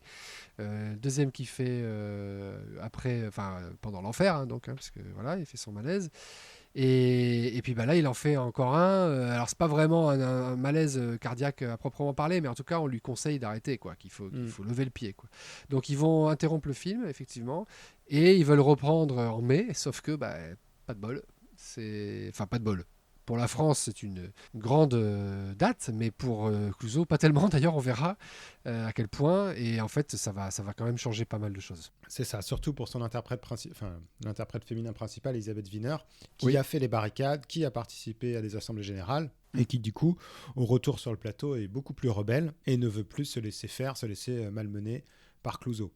C'est ça. Et je trouve que c'est intéressant aussi de voir quel comportement a Clouzot, même s'il est assagi, il est plus vieux et puis il est plus trop dans la mouvance ou quoi. Mais c'est intéressant de voir son comportement pendant mai 68 pour avoir un petit éclairage de son comportement pendant la Seconde Guerre mondiale, qui est quand même le comportement qui posait question à propos de lui. Hein. Moi, je trouve qu'en fait, là, on a un Clouzot qui est globalement similaire à ce qu'il a dû être pendant la Seconde Guerre mondiale, c'est-à-dire en retrait. Pas vraiment intéressé par ce qui se passe, pas très prêt à participer s'il faut, mais pas non plus avec un entrain fou, quoi. Oui, parce qu'on vient le chercher pour défendre Henri Langlois. Voilà, on vient le chercher pour défendre Henri Langlois, effectivement, pour faire une conférence de presse à laquelle il viendra, mais il n'y serait pas allé, lui, de son plein gré, quoi. C'est parce que Truffaut fait appel à lui. Là encore, intéressant dans la relation qu'il a avec François Truffaut, un peu bizarre, quoi. Et puis après, il participera aux États généraux, et là, il se fera traiter par des étudiants de vieux cons, et donc il dira gentiment que ça va, quoi, c'est pas trop son truc. Il dira, je trouve ça très bien de se révolter, mais ce serait bien de pas le faire au volant de la Ferrari de papa, ou quelque chose dans ce bout-là. Donc de ne pas le faire depuis les plages de Saint-Tropez. Voilà, c'est ça, exactement. Donc c'est très Clouzot, hein, c'est toujours un peu de la provoque et un peu du truc. Ça correspond à son personnage. Un petit peu de discussion sur le cast, et particulièrement donc sur les techniciens. On va retrouver William Sivell, et c'est à peu près tout. Et puis Andreas Winding. Voilà. Alors, mais bon, là, tu parles par rapport à l'enfer, mais par rapport au reste de sa carrière, je veux dire, par exemple, Tirard n'est plus là. Il reste plus que Sivell qui, lui, aura fait tous les films. Il paraît que sur le tournage, d'ailleurs, c'était... En fait, dans l'épisode dernier, je vous ai dit, je sais pas si c'est quelque chose qui a été rapporté, l'engueulade qu'il avait avec Sivell. En fait, c'est une engueulade, hein, parce que apparemment, les acteurs disaient leurs engueulades étaient homériques, quoi. Donc vraiment, Sivell le connaît très très bien, hein, puisqu'il le connaît depuis L'Assassin habite au 21, donc vraiment depuis son premier film. Il l'a accompagné sur tous ses films, sur tous ses projets. Donc ça, c'est quand même unique, finalement. Hein. Ça en fait un témoin unique sur le personnage. Et un qui peut se permettre de lui dire des choses. Ouais, oui, voilà. Lui, il l'a connu quand il était personne, quoi. Donc, c'est ça qui est rigolo. On va parler du film. Je voudrais qu'on parlera du cast des acteurs un peu plus tard, si ça t'embête pas. Je préférais qu'on avance sur autre chose. Oui. Donc, on parlera des acteurs tout à l'heure, quand on parlera du film. Voilà. Ensuite, un tournage qui, après le retour de mai 68, restera tendu. Hein, on n'est pas surpris. Mm-hmm. Notamment, il va beaucoup, beaucoup pousser Terzieff, que d'autre part, il va chercher à protéger, parce que Terzieff est la représentation de Clouzot à l'écran, en définitive. C'est ça. Mais il va quand même le pousser dans ses retranchements pour certaines scènes, en l'insultant sur sa carrière théâtrale, en disant ici on fait du cinéma, c'est pas du théâtre. Hein, donc voilà. Et puis, bien entendu, la présence à l'écran de nombreux artistes cinétiques, puisque l'intrigue se déroule dans le milieu des galeries d'art. Donc là, on a énormément d'artistes qui vont participer. Et puis, le film ne rencontrera pas son public, mais ça, on va en parler tout de suite quand on va parler du film. Oui, je l'aimais. Parce que pour vous, c'est ça l'amour. Ça quoi? Vos photos, vos partous, vos dégueulasseries. Et pour toi? C'est quoi l'amour?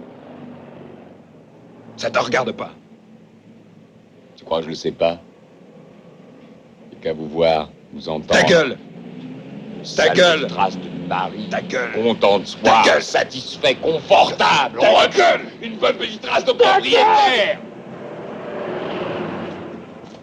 Alors si tu es d'accord, je vais te pitcher le film, Avec grand plaisir. puisque pour la vérité, figure-toi qu'on n'avait pas pitché. Donc ça en fait un collectionnable, un épisode collectionnable pour les aficionados de Ciné Essentiel. Et n'hésitez pas à nous contacter si vous voulez qu'on vous le pitch en message privé. Sur WhatsApp, une petite note audio. José, une jeune femme spontanée et sexy, est en couple avec Gilbert, un ancien publicitaire reconverti artiste cinétique. Après un vernissage, Stan, le directeur de la galerie où expose Gilbert, propose à José de venir boire un verre chez lui avant de la raccompagner. Alors qu'il lui montre les photos qu'il prend, apparaît par erreur une photo érotique. Naît un jeu du chat et de la souris entre José et Stanislas qui pourrait bien emmener José beaucoup plus loin qu'elle ne l'imagine. Et ce n'est rien de le dire. Qu'est-ce que tu penses de mon petit pitch là ? Eh ben, je trouve ça très bien. C'est très clair et ça donne envie d'en savoir plus. Bon alors évidemment, hein, on répète, ça va divulgacher à fond. Et là, moi en tout cas, j'ai beaucoup de choses à dire. Je ne sais pas ce que tu as pensé du film, toi. Eh ben écoute, j'ai été agréablement surpris. Bon, c'est un Je film pense que tu y allais un peu à reculons aussi. Tout à fait. C'est un film que je connaissais pas parce que c'est vraiment pas le plus connu de Clouzot. Et c'est un très différent de ce qu'il a pu faire auparavant. Et j'avais un peu peur de ce que j'allais voir parce que j'avais vu des extraits donc justement de ses œuvres, de l'exposition dans la galerie. Et je me suis dit, si c'est ça pendant 1h40, on va un peu s'embêter. Et en fait, non. C'est un film qui est prenant, qui est bien interprété et qui a des défauts, mais qui reste très intéressant visuellement. En fait, ce qui est extrêmement frustrant, je trouve, c'est que ça nous laisse sur notre faim pour la suite de la carrière de Clouzot, enfin ce qu'elle aurait pu être. Ouais. Il avait quand même encore peut-être 1 ou 2 films sous la pédale, d'après moi. Et quand on voit là ce qu'il fait et comment il se renouvelle, c'est extrêmement... Enfin, c'est triste en fait, parce qu'on se dit, ok, là, ça ouvre quelque chose. Donc dans ce sens-là, c'est un film qui a des défauts, parce qu'il ouvre sur une nouvelle séquence, et cette nouvelle séquence, on ne la verra jamais. Donc évidemment, on reste un peu sur sa fin. Oui, c'est une sorte de film testament. C'est ça. Bon, il ne le savait pas à l'époque, évidemment. Non. Mais ce sera le dernier. Mais d'un autre côté, je trouve ça bien que pour ce dernier film, il y a eu ce petit renouveau, ce choc de la couleur aussi. Ouais. Oui, et alors la couleur, oui, on va en la parler. Couleur, on va en parler, mais voilà, je suis content. Donc je suis content à l'occasion de cette mini-série d'avoir vu ce film et de pouvoir en parler avec toi aujourd'hui. Ouais, c'était l'excuse parfaite. C'était l'excuse parfaite, c'est vrai, parce que je ne me serais pas jeté dessus non plus, personnellement. Cela dit, moi, j'y allais pas à reculons. Notamment le côté couleur et le pitch m'interrogeait beaucoup. D'ailleurs, au tout début, quand j'ai découvert, je n'avais jamais entendu parler. Je pensais que c'était un film avec Romy Schneider. Je dis, tiens, ça doit être Romy Schneider, parce que j'avais trouvé sur un coffret DVD, qui est le coffret L'Essentiel de Clouzot, avec donc tous ses films, et sur la couverture, c'est Romy Schneider dans une des images complètement fantasmagoriques de l'enfer, justement, qui a été reprise pour l'occasion. Et je me disais, La Prisonnière, ça doit être avec ça. Puis après, je me suis dit, non, c'est pas ça. Puis je sais pas, on se fait ses idées parfois en lisant le titre, je m'imaginais un truc. En plus, moi, je le mélange beaucoup quand je l'écris souvent avec La Prisonnière du désert. Naturellement, quand j'écris La Prisonnière, j'ai tendance à écrire La Prisonnière du désert. Ah oui, c'est une autre prisonnière, c'est une autre prison. Ouais, c'est ça, pas du tout le même délire, quoi. Mais oui, du coup, la couleur, qui est donc vraiment ce qui va différencier ce film du reste de la carrière de Clouzot, et l'importance, je dirais, du visuel, notamment, les toutes premières images sont assez... Alors, pas toutes les toutes premières images, parce qu'il y a une toute petite scène au début qui est censée nous introduire le personnage de Stanislas, qui est parfaitement déstabilisante. Hein. Tout à fait. Et puis après, il y a ce générique. En fait, c'est ça, c'est qu'on alterne des scènes érotico-dérangeantes, on va dire, avec la vie de tous les jours. C'est ça. Et c'est ça. Moi, j'avais peur qu'on reste bloqué sur ces premières scènes, et en fait, non, il y a quand même une vie à côté. Ouais. Et ça donne un peu de respiration. Oui, mais d'un autre côté, je ne sais pas si tu es d'accord ou pas, je trouve que ce film est extrêmement sec, tu vois. Est-ce que tu vois ce que je veux dire ? Oui. C'est-à-dire que... très haché, quoi. Ouais, oui, c'est un film qui est très très séquencé. En réalité, il y a 6 séquences, quoi. Et après, il y a du remplissage entre ces séquences-là. Alors quand je dis remplissage, c'est pas du tout un défaut, oui, négatif. C'est-à-dire que c'est très bien écrit et tout ça, mais on va au but, on va au grain, quoi. Hein. On n'est pas là pour perdre du temps. Ouais. Il faut qu'on aille à la séquence suivante, qui sont des séquences que Clouzot a à cœur, qui sont des séquences qui sont très importantes pour lui. Et il va vraiment juste habiller juste ce qu'il faut pour pouvoir passer à la séquence suivante, je trouve. Mais je voudrais quand même revenir sur le générique du début. On parlait de la couleur. Moi, je trouve qu'il y a un côté presque post-moderne à ce générique, notamment avec ce plan du logo de la Poste, qui est presque comme du Andy Warhol, hein, finalement. Il y a ces espèces d'aplats de couleurs qu'il va utiliser pour faire apparaître les noms des techniciens, des techniques employées, des producteurs et puis son nom à lui. Et puis il y a tout un jeu visuel qui va répondre à cette séquence de la galerie du début, où on voit Bernard Fresson qui va être en train de jouer avec ses yeux dans le train C'est ça, qui va sortir. voilà, Ça, on retrouve encore un train, Ouais, exactement. évidemment, et c'est là où il reprend, je pense, certaines des choses qu'il avait développées, enfin je pense pas d'ailleurs, pour l'enfer. Voilà. Gilbert a des visions, mais Oui. des visions créatives et artistiques. Oui. Et il joue avec les lignes du train, les lignes électriques, les rails, etc. Mm. Et en effet, là, on est tout de suite dans une autre dimension plastique. Et en fait, cette séquence, elle intervient très tôt dans le film, et je trouve qu'elle marque le pas pour ce que va être le film. C'est-à-dire, on va s'intéresser aux détails, on va s'intéresser aux turbulences visuelles et audio. Aussi, Il y a le son de ce train très très fort, il y a le bruit en fait que fait quand vous passez votre tête par la fenêtre dans un train, vous prenez tout le vent, le truc. Il y a tout ça, il y a le visuel. Et puis, il y a aussi une musique qui est assez dissonante, assez aiguë, et qui est quand même assez dérangeante aussi. Oui, Il oui, reprend oui. ça. Il va reprendre d'ailleurs Gilbert Ami, qu'il avait embauché pour l'enfer. Il va le reprendre pour faire la musique. Alors, c'est pas lui qui va composer, c'est de la musique qui est déjà existante, mais par contre, c'est lui qui va arranger et peut-être modifier certains trucs en disant ça je coupe, ça je mets, sachant qu'il y a quelques morceaux de Gilbert Ami dans la bande originale. Donc, très certainement que Gilbert Ami a modifié certains de ces morceaux et les a arrangés pour que ça aille mieux sur les images du film. En tout cas, moi, je trouve qu'il y a une volonté d'aller dans le détail, et il y a un vrai talent pour aller chercher des choses qui vont presque être abstraites. Je pense notamment à la séquence de photos où José assiste en tant que spectatrice, où il va y avoir ce moment où Danny Carell relève sa jupe, Oui. donc dans un mouvement qui va du bas vers le haut, la caméra va l'accompagner. Évidemment, nous montrons absolument pas son sexe, puisque à cette époque-là, c'était complètement, même en 68, je pense que là quand même ça aurait été un peu too much. Mais par contre, la caméra va reproduire ce plan, en tout cas ce mouvement, sur les autres protagonistes. Donc on va avoir le même mouvement avec Elisabeth Wiener, le même mouvement avec Laurent Terzieff, et il va parfois s'arrêter sur des détails, par exemple un bout de caméra, un bout de chaussure, Oui. on voit un bout de mollet avec une étoffe de tissu, puis à l'arrière-plan c'est très bizarre, quoi. Bah, c'est un film qui a des... J'allais dire que c'est un film qui est tout en mouvement, mais des mouvements qui ne sont pas linéaires, encore une fois. Que ce soit le train, que ce soit les œuvres de la galerie, même les mouvements des personnages. Je trouve que Laurent Terzieff, on a l'impression qu'il glisse. Je sais pas s'il se déplace vraiment. Bon, il est grand, il est un peu, on dirait, pas à l'aise dans son corps, pour diverses raisons. Et voilà, il glisse. Il a un peu un effet vampire, comme ça, qui flotte. C'est vrai. Et il joue beaucoup sur les transparences aussi, que ce soit les filtres de lumière ou l'habit de plastique dont se recouvre justement Maggie, Danny Carell dans cette scène c'est pas vraiment un striptease, mais enfin de photo érotique avec ce film plastique. Enfin, c'est vraiment, on joue beaucoup là-dessus. Ouais. Il y a aussi la paroi pas en carreau, mais tu sais, la vitre opaque avec toutes les déformations là qu'il peut y avoir.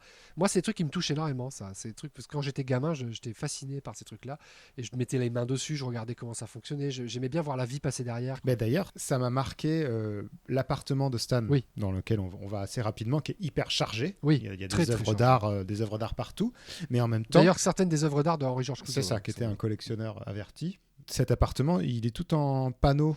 Oui. Ça glisse, il y a plein de cachettes, il y a plein de glissements. Il ouvre un placard, il sort ses appareils photo, il ouvre un placard, il fait glisser ça. Il y a des bouteilles, tout en hop, ça fait très labyrinthique. Beaucoup de choses claquent aussi. On n'ouvre jamais un tiroir calmement pour le refermer.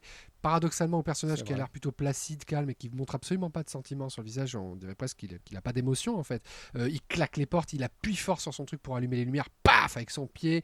Et puis les bruits de l'appareil, le clac, puis rechargé à chaque fois. Tout ça, c'est des bruits qui sont très forts. Et je me demande dans quelle mesure ça n'a pas été monté, tu vois, au montage. Est-ce qu'on n'a pas monté le son sur ce truc-là ? Je pense que c'est voulu pour que ça claque. On dirait un peu comme dans les films d'action quand ils rechargent leurs armes, tu vois. C'est clac, clac, clac. Ils se préparent au combat, quoi, presque. Et du coup, je pense que les sons sont accentués, en effet. Et je voulais revenir rapidement, enfin, on reparlera sur les couleurs qui sont parfois très éclatantes. Tu sais, les tenues des jeunes femmes, vraiment des jaunes vifs, des roses vifs.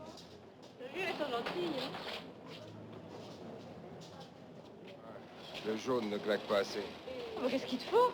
Mais il y a aussi le reste, ça c'est plutôt les jeunes, les artistes, et il y a le reste de la société qui est en noir ou qui est en gris. Tu sais, quand ils prennent le train, la foule est en marronasse, gris, marron, noir. gris, noir. Ouais. Et eux, ils explosent en taches de couleur. Ou même l'assistante de Stan, qui est une vieille dame habillée en gris avec un chignon noir, etc. Enfin, c'est vraiment encore l'ancien d'ailleurs monde, une quoi. figure féminine qui est un peu au courant de tout, qu'on avait pu voir dans Les Espions, et qui est cette espèce de sourire énigmatique quand elle lui dit de monter dans le bureau, te laisse entendre qu'elle sait, qu'elle comprend. Ouais, Et c'est une manière, je pense, de Clouseau de dire nous sommes tous des pervers, à notre manière, des voyeurs. Mais on l'assume plus ou moins. Ouais, exactement. En fait, il met ça dans notre tête, ce qui fait que nous, on dit est-ce que c'est moi qui suis pervers de penser qu'elle sait, ou est-ce qu'elle est vraiment tu vois, ce qui est fort, quoi. C'est ça. On y reviendra. Très, très bien vu sur les couleurs. D'ailleurs, Stan, lui, s'habille en noir. Hein, c'est à noter aussi. Oui, et en noir avec un costume cravate. Enfin, vraiment il le dit, hein, il n'est pas un artiste, il est un homme d'affaires. Hein. Et ce qui est très intéressant aussi, c'est que chez lui, il n'a pas du tout d'art cinétique. Il a de l'art C'est brut, de l'art primitif, des statuettes anciennes, etc. Parce qu'il Et s'en je fout. pense que Il s'en fout. Il est là pour vendre. Il est là pour vendre, pour faire de la reproduction, exactement. Et je pense qu'un des thèmes du film, c'est aussi une réflexion sur l'art de son temps, l'art cinétique qui est nouveau et l'art ancien, l'art primitif qui est brut et séculaire. Et je trouve que c'est intéressant de voir ça. Et ça rejoint 68 et le vieux monde, l'ancien monde, quoi. Les vieux et les jeunes. Oui, il y a un qui commentaire se là-dessus, comprennent pas. clair. Pour moi aussi, je suis entièrement d'accord avec toi. Le vieillard, entre guillemets, vaut plus que ce nouvel art. Hein.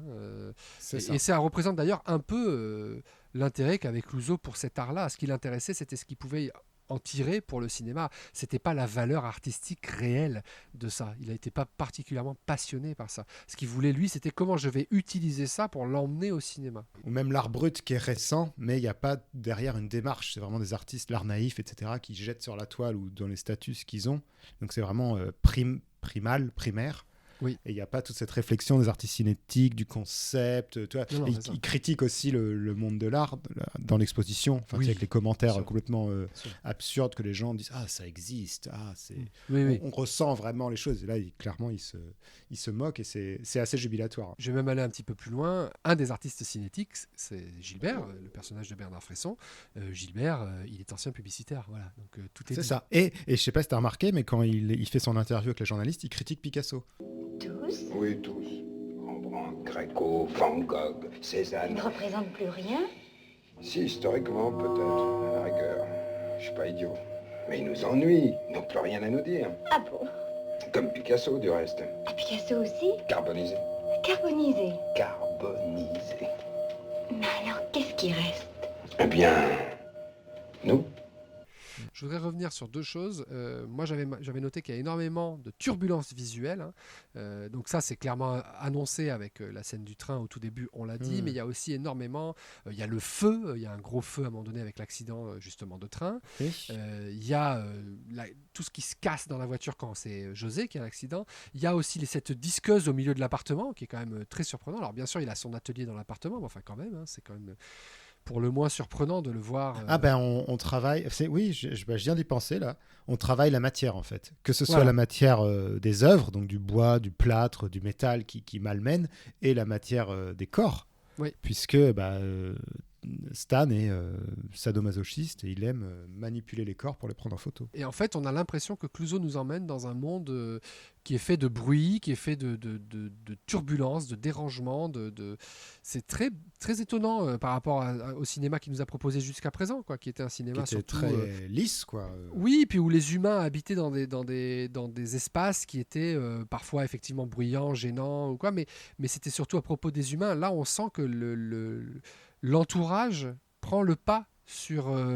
Enfin, pas l'entourage, mais le paysage prend le pas presque sur les humains. En fait, il nous parle de conditionnement, j'ai l'impression, tu vois.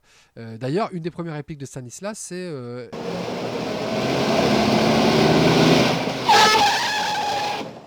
Hé, calme les banlieusards. Il marque ça aussi, cette différence entre la banlieue et Paris.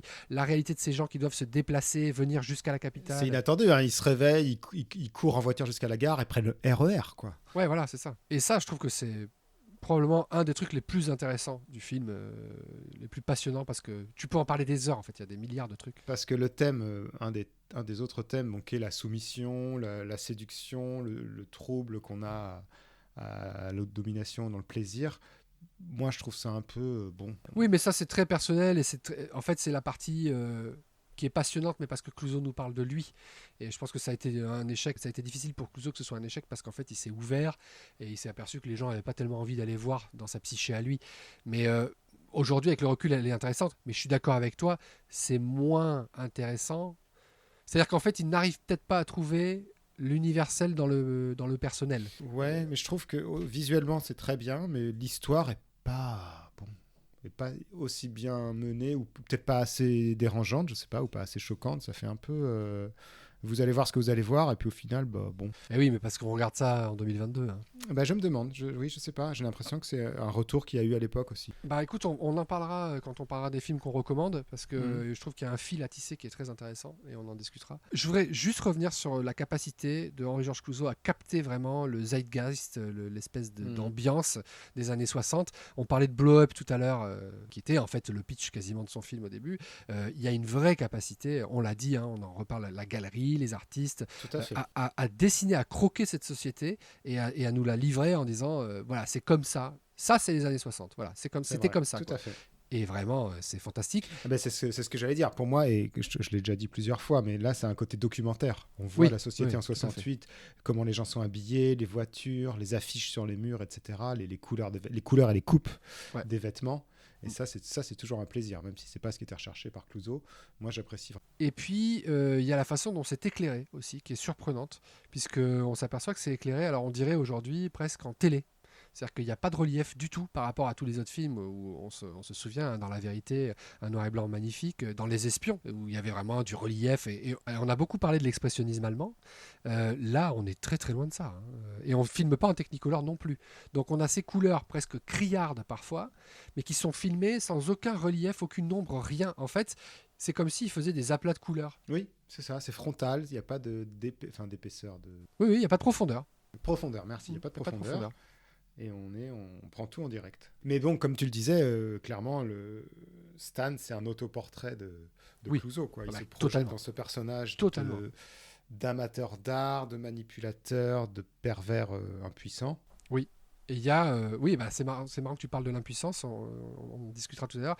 Ce commentaire que Clouzot fait sur sa propre vie, il est poussé, la perversion même est poussée à fond, puisque à un moment donné, Maggie parle de scènes d'orgie auxquelles elle a assisté. Ah, ça c'est plus coquin.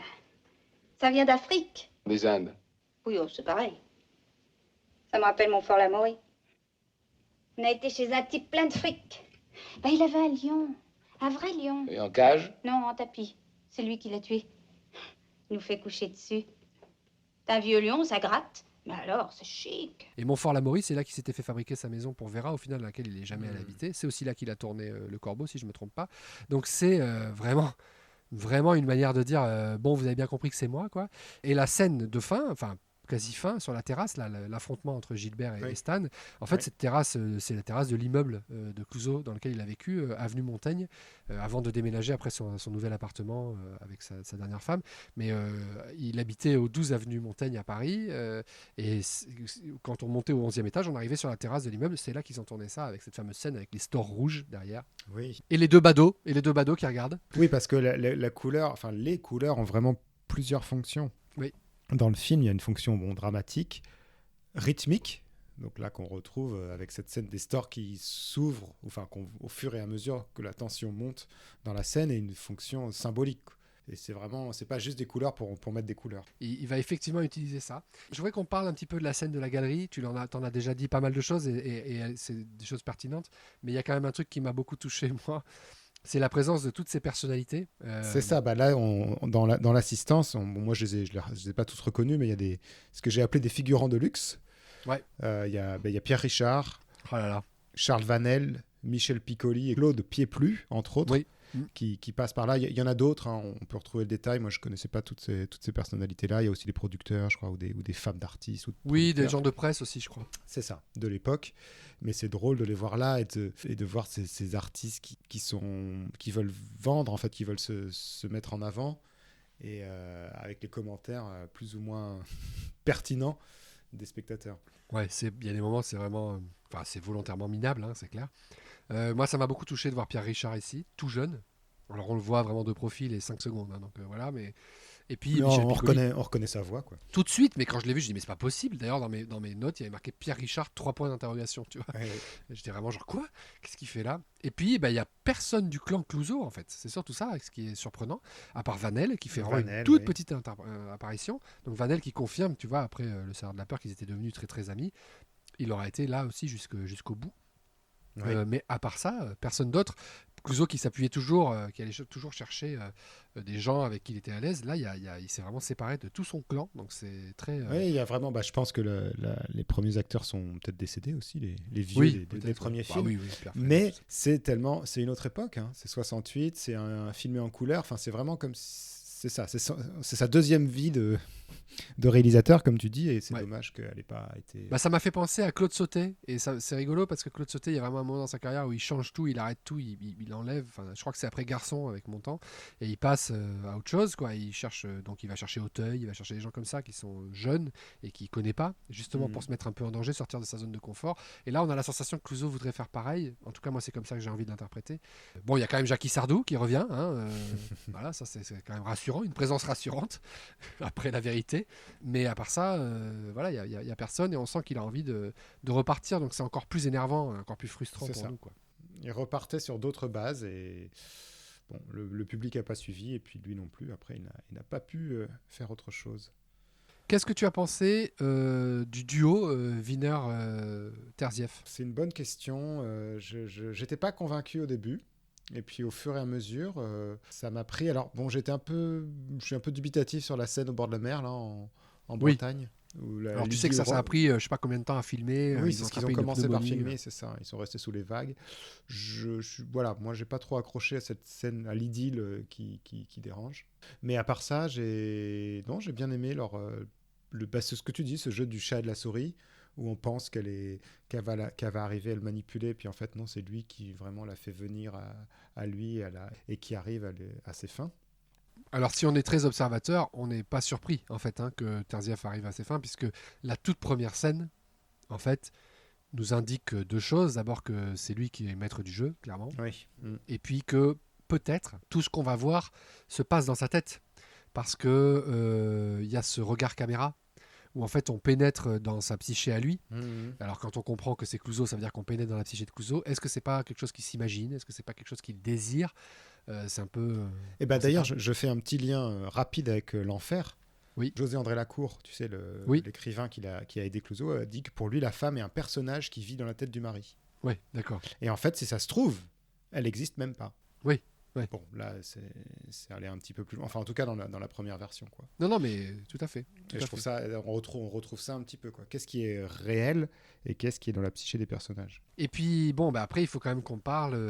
la structure du film, on en a discuté un petit peu. Je voudrais quand même discuter 5 secondes là-dessus. Donc, on a 6 grandes séquences, d'après moi. L'appartement de Stan pour la rencontre entre José et... Enfin, on a la galerie, évidemment. Oui. Mais dans la galerie, moi, je trouve que c'est quand même de l'introduction. Tu vois, il y a quand même... On présente les personnages, on présente le monde dans lequel ils vont évoluer. Et leur rapport, l'amour libre, etc. Voilà, exactement. Donc après, c'est l'appartement de Stan pour la rencontre. Ensuite, l'appartement encore, cette fois-ci pour la session où José sera spectatrice. Ouais. Puis le bureau de Stan pour la soumission de José, qui est pour moi la pièce centrale du film. Clairement, c'est la pièce de résistance. Voilà. Et ensuite, l'appartement pour la deuxième session, où cette fois-ci, José sera partie prenante avec Maggie. Ouais. Donc une structure en miroir. Puis la Bretagne, puis l'hallucination finale. Et au-delà de ça, il n'y a quasiment pas grand-chose. C'est que la scène du train, mais enfin oui, ça va avec la fin. Oui, oui, je la compte dans l'hallucination. L'accident de train, pour moi, ça va avec l'hallucination. Où là aussi, on retrouvera ce qu'il a commencé de faire avec l'enfer, avec ses visages, tu sais, ses visages divisés en deux. Oui, on ne sait plus qui est qui. Ouais, ça c'est super aussi, quoi. Et effectivement, il y a énormément de jeux de miroirs dans le film, parce que là tu parles de visage coupé en deux, c'est parce qu'il va jouer avec des miroirs pour créer une image qui n'existe pas. Ce qui est très intéressant, c'est effectivement de voir tous les miroirs qui se trouvent dans le film, à quel point ils vont représenter plusieurs facettes du même personnage. On a beaucoup de fois où Laurent Terzieff transporte une œuvre, et puis il est reflété dedans, puis après c'est elle qui est reflétée dedans, mais elle est reflétée plusieurs fois parce que les œuvres sont des amas de miroirs, donc elles peuvent avoir 15, 20 reflets, ce qui nous laisse entendre que chaque personne est complexe, quoi. Et puis les œuvres sont en mouvement, quoi. Donc selon où elles sont placées, selon comment tu les regardes, tu vois une chose différente. Et d'ailleurs, est-ce que ça t'a pas fait rire, toi, au tout début, il y a un moment donné où il prend une œuvre, le mécanisme est cassé, il la retourne, et en fait, on s'aperçoit que cette œuvre qui de face a l'air complexe et nous interroge en fait sur le fonctionnement du truc et pourquoi et comment et en fonction de où on se place, tout ça. Enfin bref, on rentre dans une espèce de complexité. Il retourne et en fait, c'est 4 roues avec une chaîne et c'est cassé et il dit cassé, ça marche plus. Ça marche pas ton truc, oui. Ça marche pas et puis l'autre il lui dit c'est un mécanisme assez simple. Enfin, je sais plus comment il lui dit, mais en gros, effectivement, ça marche pas. Il va falloir le réparer. Ça a pas l'air très difficile et on s'aperçoit qu'en fait, quand on retourne les choses, c'est finalement assez simple. Et là aussi, je peux pas m'empêcher de penser que Clouzot est en train de nous dire ma perversité qui peut affoler, qui peut faire peur, qui peut déranger, est en fait un mécanisme profondément simple et humain en réalité, qui est une pulsion, quoi, ni plus ni moins. C'est un truc. Mais vu le titre, c'est aussi une prison. Pour moi. Alors, est-ce que c'est la perversité ou est-ce que c'est l'amour ? Est-ce qu'on peut exprimer de l'amour ? Mais là, on est au nœud du film. Là, on est clairement dans la base, oui. dans ce que le film veut nous transmettre. Ouais. Et je suis dans ce sens-là, la scène dans le bureau est passionnante. Genre, vraiment, je pourrais la regarder. D'abord, le découpage. Il y a un moment là au début où ils sont autour du bureau, il lui tend le téléphone et tout ça. Le découpage de cette scène est fou. Alors, comment est-ce qu'il a pu penser même à le filmer de cette manière, à le découper, à le monter de cette manière ? C'est dingue. Et puis surtout, c'est un passage aussi de témoin, c'est-à-dire qu'on pensait qu'elle allait l'enivrer. En réalité, c'est lui qui l'enivre elle et elle se soumet totalement. Ça aussi, c'est important. Et ensuite, il y a cette idée d'obéissance dont il a parlé au tout début, en disant que l'obéissance est un soulagement pour les gens. Vous me déposez chez moi, j'ai un rendez-vous. Affaire ? Non. Plaisir. Passe-temps tout au plus. Photo. Encore ? J'espère qu'elle est jolie. C'est pas le plus important. Qu'est-ce qui compte alors ? La soumission. En tout ? En tout, précisément. Et pas une noce révolte ? Pas une. C'est si commode d'obéir. Plus sentir responsable. Mettez-vous à leur place. Moi ? Je crèverais de honte. Mais la honte fait partie du plaisir, justement. Mais qui peut trouver du plaisir dans la honte ? Qui ? Et tout le monde. Vous, par exemple. Moi ? Cette photo, l'autre soir, vous y avez repensé ? Peut-être. Vaguement. Vaguement. Alors pourquoi me posez-vous toutes ces questions ? Par curiosité, par pure curiosité. Toutes les femmes sont curieuses de ce genre d'histoire. Et à la fin de cette séquence, je ne sais pas ce que tu en penses, mais il est filmé de derrière et on le voit à travers une œuvre d'art qui est faite de miroirs et qui représenterait presque les barreaux d'une prison, qui laisserait entendre que elle, maintenant qu'elle est obéissante et soumise, est en réalité libre et que lui porte ce fardeau et c'est sa prison en fait. C'est lui qui est en prison, c'est ça. Ils sont tous les deux en prison. C'est ça, ils sont enfermés. Alors lui, il est enfermé dans sa propre prison, ce qui est probablement une sorte de torture, hein, clairement. Et elle est enfermée dans sa prison à lui. Donc c'est en tout cas présenté comme un soulagement. En tout cas, on a l'impression que c'est ce que Clouzot veut nous dire, quoi. Qui est enfermé, quoi. Qui est réellement enfermé, quoi. Est-ce que c'est elle qui est allée de plein gré s'enfermer dans sa prison à lui, ou alors est-ce que c'est lui qui en fait ne peut pas se relationner autrement que comme ça, quoi. C'est ça. Et leur vision de l'amour, où lui, elle, au final, voudrait quand même une histoire d'amour classique, leur petite idylle en Bretagne où elle prend la photo d'un couple entre guillemets normal. Là, ce qui fait que lui s'enfuit, parce qu'il est incapable de vivre comme ça. Mais lui, en même temps, est aussi amoureux d'elle, à sa manière, et vit son amour selon ses limites. Oui, exactement. Et voilà, chacun est prisonnier, chacun est amoureux, mais ils n'arrivent pas là aussi à s'accorder. Alors, je vais te dire ce que j'en ai pensé, et je vais te poser une question. Est-ce qu'elle recherche cette histoire d'amour parce qu'elle en a besoin, parce que c'est ce qu'elle souhaite, ou alors est-ce qu'elle recherche avec cette histoire d'amour à expliquer et pardonner la perversité ? C'est-à-dire que beaucoup de fois, nous, en tant que nous les êtres humains, on pardonne une certaine perversité en y mettant une étiquette d'amour, tu vois ce que je veux dire ? C'est une manière un petit peu de nettoyer, entre guillemets bien sûr, cette perversité, et de dire c'est pas sale tant qu'il y a de l'amour derrière. Et moi je pense que, en tout cas moi ma façon de l'interpréter, c'est que elle est peut-être amoureuse de lui, en tout cas elle le dit, et elle va quasiment jusqu'à se suicider à la fin, quasiment. Oui. Hein, donc, c'est ça, j'ai mis accident/suicide. Voilà, et lui dit qu'il est amoureux d'elle, mais qu'il ne sait pas aimer. Est-ce que cette histoire d'amour, c'est une histoire d'amour qui est volontaire et qui est vraiment quelque chose qu'elle recherche, ou alors est-ce que c'est quelque chose qu'elle veut utiliser pour mieux s'accepter, en fait, mieux se regarder dans le miroir, pour justifier. Voilà, pour justifier c'est entre guillemets déviance. Ouais. Exactement. Ben, Je sais pas, je pense qu'il y a aussi un côté où elle veut le sauver, tu vois. Oui. Elle veut le sauver avec son amour, ou elle veut, elle veut venir le chercher. Oui. Bon, parce qu'elle le veut bien aussi, Mm. mais en disant que c'est une étape ou que c'est quelque chose qu'ils vont pouvoir, entre guillemets, dépasser pour vivre un amour normal. Ouais, exactement. Je suis Je le d'accord. vois comme ça, et sauf que c'est pas possible. Je suis d'accord avec ton analyse, mais je trouve que c'est intéressant de poser cette question-là, tu vois, parce que ça Et pose il y a question. aussi l'amour que lui porte Gilbert, parce que Oui. je pense que lui aussi il est amoureux d'elle. Il accepte la relation libre, après il se sépare, il revient quand même la chercher. Ouais, et c'est le prénom de Stan qu'elle murmure. C'est ça, et lui aussi n'arrive pas à se mettre en rapport avec elle, quoi. Je pense que dans sa tête, à ce moment-là, elle a créé un personnage qu'elle appelle Stan, mais qui est un mélange des deux en réalité. D'ailleurs, D'ailleurs, on voit les deux visages. Voilà, exactement. Le montage nous le dit clairement. Hein. Pour moi, Mm. c'est assez clair.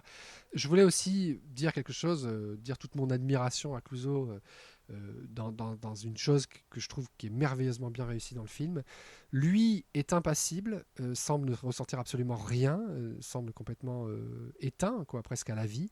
Il prend des photos et c'est comme si en fait le feu qu'il avait en lui, il le sortait de lui avec ses photos, quoi, comme s'il s'en débarrassait à travers cet acte qui serait une espèce de catharsis pour réussir à s'en débarrasser ou en tout cas vivre mieux cette perversité, alors que elle est monteuse dans la vie et que donc il se trouve que dans le film elle monte un documentaire sur des femmes qui ont été abusées.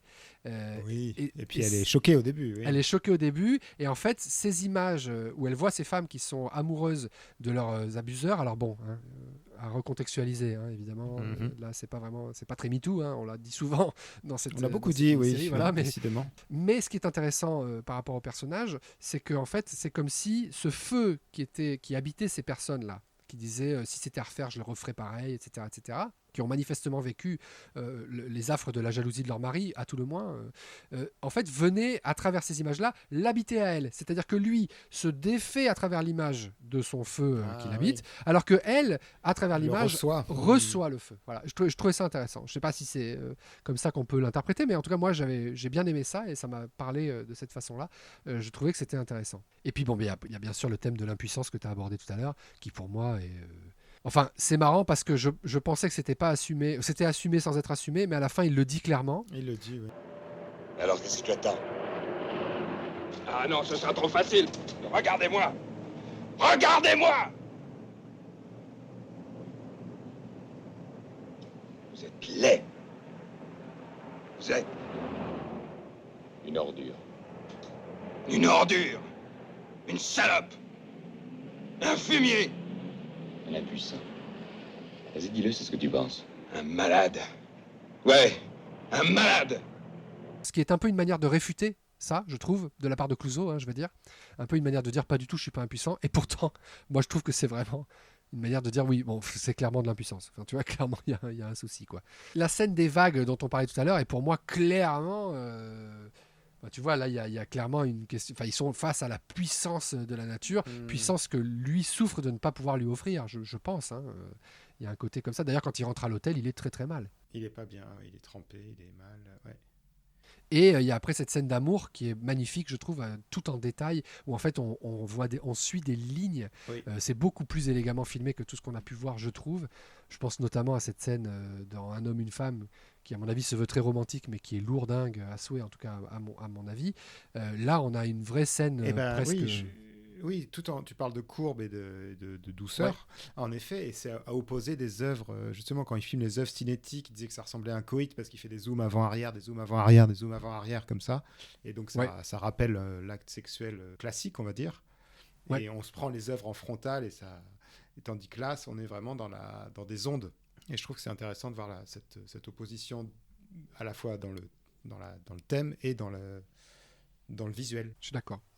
Voilà, c'est pas le meilleur film de Clouzot, on est d'accord, c'est pas, mais c'est un film intéressant. Et ça ouvrait, je trouve, à quelque chose qui probablement aurait dû être très très intéressant dans sa façon d'être si c'était pas limité comme d'habitude. C'est toujours le problème avec Clouzot, c'est qu'il se limite, qu'il veut que tout soit parfait, qu'il aurait dû faire plus et se poser moins de questions, parce que c'est quand ce film qui est imparfait nous arrive. Je trouve qu'il y a quand même vraiment une matière, il y a un vrai truc, quoi. C'est vraiment prenant, quoi. Enfin voilà, écoute, je pense qu'on a fait le tour, qu'est-ce que tu en penses ? Oui, on a dit beaucoup de choses et on invite les gens à aller le voir. Voilà, voyez-le. C'est peut-être pas le plus facile à trouver, mais il y a ce fameux coffret essentiel de Clouseau. Il est dedans, évidemment. Sinon, toujours la même truc, une bonne vieille médiathèque ou un oncle qui habite aux États-Unis. Qu'est-ce que vous voulez que je vous dise ? Est-ce que tu as pensé à un film à mettre en relation avec celui-ci ? Écoute, pour rester dans le terme des relations troubles, je voulais parler de La pianiste de Michael Haneke, qui date de 2001, avec Benoît Magimel et Isabelle Huppert dans le rôle titre, qui nous donne une interprétation assez magistrale et dérangeante. Voilà, j'allais dire, laisse-moi deviner, c'est dérangeant. d'une femme, d'une professeure de piano qui a certaines dérives. Je n'en dirai pas plus. Je te le conseille et puis tu vas passer un bon petit moment. tu auras sûrement envie de bien rigoler après. Voilà, c'est ça. Encore un film où il va falloir que je prévoie un petit épisode de Seinfeld derrière, parce que sinon c'est. C'est pas le plus. Oui, ça se discute. Parce que Seinfeld, ça peut être un peu déprimant aussi, mais. Pas pour les mêmes raisons. Un petit peu moins masochiste. Ouais, voilà, c'est ça, quoi. Non, pas vu, donc intéressant pour moi, puisque je vais pouvoir le rajouter à ma liste de films à voir. Quant à moi, évidemment, celui qui s'imposait, c'était Blow Up, bien entendu. D'une certaine manière, ne serait-ce que pour la relation du photographe à la vie. Ou Blowout, si je peux me permettre. Ou Blowout, oui, aussi. Alors, il y a quand même un petit peu moins de manipulation dans Blowout, je trouve. Tout à fait, mais cette idée qui est un magnifique film, donc voyez-le, puisque de toute façon, c'est un excellent film, quoi. Donc, voilà. Mais j'ai pensé à deux autres films. Alors, je vais parler de celui qui ne sera pas celui que j'ai choisi, qui est La vie criminelle d'Archibald de la Cruz, que j'ai eu la chance de voir au cinéma dans le cadre d'une rétrospective, enfin pas d'une rétrospective, d'une animation qui s'appelle Cinéma retrouvé à Bordeaux au cinéma Utopia, qui sont des films qui sont restaurés et qui sont présentés par quelqu'un que je connais, puisque je l'ai interviewé pour Cinexplore. Son interview, d'ailleurs, paraîtra probablement cet été. Et ce film de Luis Buñuel, que je ne connaissais absolument pas, qui en plus est apparemment assez inconnu, est un film qui parle d'impuissance notamment. Et donc je trouvais que c'était intéressant de le relier. C'est quand même pas celui-là que j'ai choisi, mais vous pouvez vous le noter. Non, celui que j'ai choisi, évidemment, c'est Peeping Tom de Michael Powell. Ah, oui. Donc c'est le film maudit de Michael Powell, c'est-à-dire que c'est le film qui lui aura coûté un peu sa carrière. Michael Powell, c'était quelqu'un qui avait notamment collaboré avec Emmerich Pressburger et qui avait notamment fait Les Chaussons Rouges et tout un tas d'autres films que j'ai déjà eu le temps de discuter, que ce soit sur mon compte Instagram @charledy ou que ce soit dans les épisodes de Cinécure. Donc allez vous référer à tout ça. Et Peeping Tom, c'est un film qui fait tout seul en 1960 et qui lui coûte sa carrière parce que personne n'accepte que sa perversité soit ainsi mise à l'écran. Voilà. Donc là, on est vraiment dedans, on est vraiment dans un lien qui peut se tisser. Et si je dois continuer de tisser ce lien et que je vais vers un film un peu plus acceptable et surtout beaucoup plus accepté, je dirais qu'il y a un lien aussi avec Fenêtre sur cour de Alfred Hitchcock. Qui, je trouve qu'il y a vraiment quelque chose qui relie ces trois films-là. Alors si on les prend dans le sens chronologique, on a d'abord Fenêtre sur cour, puis Peeping Tom, puis La prisonnière.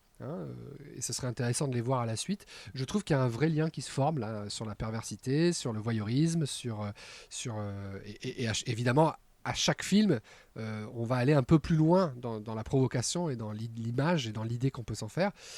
Peeping Tom se trouvant donc entre les deux et La prisonnière étant un peu le terminus de cette ligne de métro qui aurait 3 stations, quoi. Voilà. Donc voilà, je vous les conseille tous ceux que je viens de vous citer, ils sont tous très bien, que ce soit Blow Up de Antonioni, Peeping Tom de Michael Powell, La vie criminelle d'Archibald de la Cruz de Luis Buñuel, ou alors évidemment Fenêtre sur cour de Alfred Hitchcock, que je ne présente pas. Voilà 4 films qui sont vraiment intéressants et d'une manière ou d'une autre qu'on peut relier à La prisonnière. Oui, je vous photographie, vous? Oui. Oui, seulement moi je veux pas. Avec la petite Maggie encore, peut-être. Bon. Si elle accepte. Elle aime ça. Vous l'avez vexée? Vous pourriez peut-être lui téléphoner. Ah non, pas moi. Vous. Moi? Italie 62-34.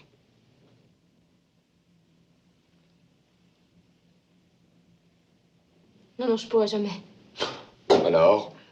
Bon, donnez-moi son numéro, je l'appellerai, je vous le promets. Non. D'ici. Écoutez, d'ici, vous, si vous renaclez déjà. Non, je l'appelle. Oui, bien. Italie 62-34. Et ben voilà, c'est la fin de cette mini-série Ciné Essentiel. Alors, on va vous en dire un petit peu plus. D'abord, dans un premier temps, j'aurais voulu que David, tu nous parles un petit peu, parce que je crois que toi, tu l'as vu du film que Clouzot a fait sur... alors, Karajan, je sais moi, pas je comment dis ça se Karajan, mais je t'en voudrais pas si ok. tu dis autrement. On a fait le choix de ne pas vous en parler. Oui, parce que... En fait, il a filmé à plusieurs reprises. Il a filmé plusieurs concerts, plusieurs pièces que Karajan dirigeait. Et il a... Ça a été fait en 65, donc après C'est l'enfer. ça. Et après, il a participé au film Grand chef d'orchestre en 67, où il filme Karajan à la Scala de Milan, qui dirige le Requiem de Verdi. Oui, on a fait le choix de ne pas en parler parce que c'est des petits bouts et c'est pas des films... comment dire ?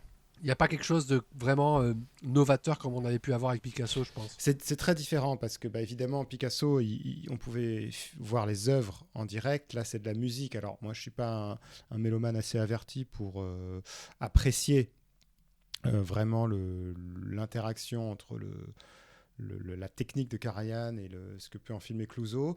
C'est intéressant à regarder parce que ce sont de belles images. Voilà. Ce sont de belles images de concerts filmés.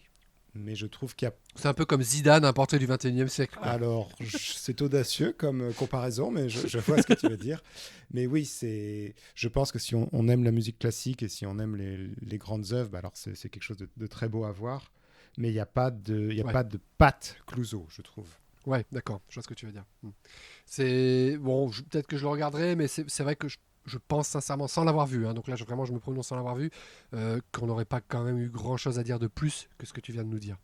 Alors bon, il fait des zooms avant-arrière, il filme un peu les chandeliers, puis après il revient sur les violons, puis il filme un visage, puis il revient sur d'autres instruments, etc. Mais bon, c'est moins...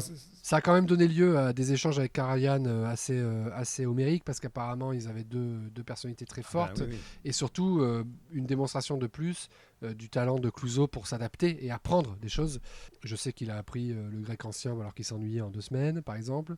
Là, il avait appris une partition en 10 jours que Karajan considérait comme très très difficile. D'ailleurs, il lui a écrit un courrier en le félicitant d'avoir su apprendre si vite ça. Bon, voilà, je veux dire, au-delà de ça, au-delà effectivement du trivia qu'il peut y avoir autour de ça, on trouvait que c'était pas forcément intéressant d'aller faire un demi-épisode même là-dessus. C'était un peu poussif, et puis comme on a voulu faire ce dernier épisode où vraiment on ceinturait l'enfer avec la prisonnière, parce que je trouve que ça prend tout son sens par rapport à ce changement visuel drastique que Clouzot opère, on a fait le choix de passer Karajan à la trappe. Voilà, si vous voulez le voir, voyez-le. Si vous voulez nous dire ce que vous en avez pensé, on sera très content d'entendre vos retours. Il n'y a évidemment aucun problème. Mais voilà, nous, on se disait que c'était pas forcément très malin et très intéressant de parler de ça. Après La prisonnière, Clouzot, il va continuer de travailler. Il va pas s'arrêter tout de suite, puisqu'il meurt en 77, donc quasiment, enfin pas quasiment, 9 ans plus tard, 10 ans plus tard. Comme toujours, de multiples projets. Voilà. Alors, on va le faire pêle-mêle. Là, pour le coup, d'habitude, on essaie d'éviter de faire des listes parce que c'est pas très rigolo. Mais là, je trouvais que c'était intéressant de parler un petit peu de ces projets-là. Donc, on lui a proposé Les Valseuses.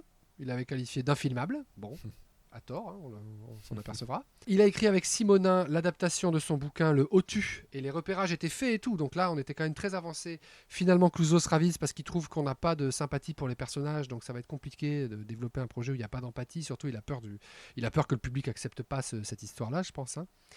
Après, il écrit aussi une histoire policière qui va mêler toutes ses obsessions. François se réveille un matin assailli d'étranges images dont il est impossible de déterminer si elles relèvent du souvenir ou de l'hallucination. Il s'y voit assassiner son beau-père, idéalement incarné par Jean Gabin. Les 2 hommes ont effectivement des différends. François se souvient d'une dispute dans une exposition de peinture. Il soutenait contre son beau-père qu'une aquarelle représentant un soleil noir sur fond jaune était plus lumineuse que celle dépeignant un soleil jaune contre un ciel bleu. La scène est inspirée à Clouzot par les écrits d'Henri Matisse et les œuvres de Zoran Mušić, ou Mušić, je ne sais pas comment on prononce. François se rend dans un commissariat et avoue son crime. La police se saisit de l'affaire, mais le cadavre n'est pas à l'endroit indiqué par le jeune homme, qui ne démord pourtant pas de son récit. L'enquête piétine jusqu'à ce que surgisse le beau-père bien vivant. François avait ingéré des hallucinogènes et le meurtre n'était qu'imaginaire. Voilà, donc je trouve que c'est très... ça représente bien qui est Clouzot, puis ça représente bien son évolution aussi, après La prisonnière, l'enfer, tout ça. Donc là, on est vraiment... Oui, on reste dans les mêmes idées. Voilà, là, on a plongé vraiment dans la psyché humaine et je pense qu'on n'en ressortira pas vraiment. Il va aussi collaborer avec Frédéric Dard, donc l'auteur de Descend d'Antonio, Mais les deux hommes ne s'entendent pas, on est très surpris, dans un projet qui s'appelle Initiation au meurtre. Ensuite, il va retrouver Louis Chavance, celui avec qui il avait écrit Le Corbeau, si vous vous souvenez, pour L'Appel du mystère. Alors là, encore plus loin dans le délire, hein, puisque ça se base sur des scènes qu'il aurait vécues au Brésil. Il est question de médium, de vision, enfin voilà. Et le tout matiné d'intrigues policières, bien entendu. Ensuite, il propose au journaliste Philippe Alexandre de travailler sur l'affaire De Gaulle-Pompidou et sur la mort de Stéphane Markovitch. Alors Stéphane Markovitch, c'était une espèce de personnalité du milieu, notamment très connu et ami de Alain Delon, qui aurait soi-disant eu des images de Madame Pompidou dans une partie fine. Ça a créé tout un imbroglio d'État où De Gaulle n'a pas vraiment pris la défense de son Premier ministre. Puis son Premier ministre s'est présenté aux élections alors que De Gaulle a été déchu par le référendum. Bref, une histoire un peu d'État. Ça n'aboutira pas. Et puis ensuite, il a un autre projet d'adaptation de Qui ose vaincra de Paul Bonnecarrère. Bon, je sais pas trop quoi en dire. Tout ça, c'est des projets qui n'aboutissent pas, quoi. Aucun n'aboutit. Alors c'est un mélange d'angoisse, qui est l'angoisse qui ne le laisse pas tranquille, clairement. Il est vraiment attaqué. Il fait plusieurs crises, il continue. Il écrit beaucoup sur l'angoisse dans cette période de sa vie. Et puis, sa mégalomanie, quand même, on ne peut pas dire l'inverse. Son exigence aussi. C'est ça. Il est vraiment rentré dans une période où voilà, c'est Clouzot tout puissant. Effectivement, il a beaucoup d'exigences. Il veut surtout faire un film inattaquable. Il a très peur de la réaction de la critique. Je pense que ça le terrorise. Et il veut pas faire un deuxième échec après La prisonnière. Il continue avec ses obsessions sexuelles. Il en parle beaucoup sur ses carnets. Il demande à sa maîtresse d'écrire ses rêves. Qu'elle tienne un carnet de rêves. Il veut écrire sur les rêves sexuels des uns et des autres. Il cherche à savoir si les femmes ont des rêves sexuels comme les hommes. Bon, moi je pense surtout que Clouzot, c'est lui qui a ces rêves-là et qui ferait bien d'écrire dessus, parce que c'est ça qui est intéressant, c'est quand on parle de ce qu'on connaît. Puis après, il écrit À la grâce de Dieu, qui est un scénario, probablement le scénario le plus poussé qu'il va écrire. Voilà, il écrit seul et il se base sur 2 faits divers. Alors bon, il est question d'église, il est question de Dieu, puisqu'il est dans une période un peu plus, on l'a vu avec sa nouvelle femme, mystique, voilà, exactement. Et en fait, quand il apprendra la présentation de À chacun son enfer d'André Caillat, que lui annoncera sa femme en lui lisant le journal, et ben il abandonnera. Voilà, parce qu'apparemment c'est un peu la même histoire, donc il laisse tomber. Après, il va travailler sur l'adaptation du dernier bouquin de Boileau et Narcejac, La lèpre. Oui. Il abandonne aussi. Et puis là, il est vraiment de plus en plus malade, donc il est fatigué.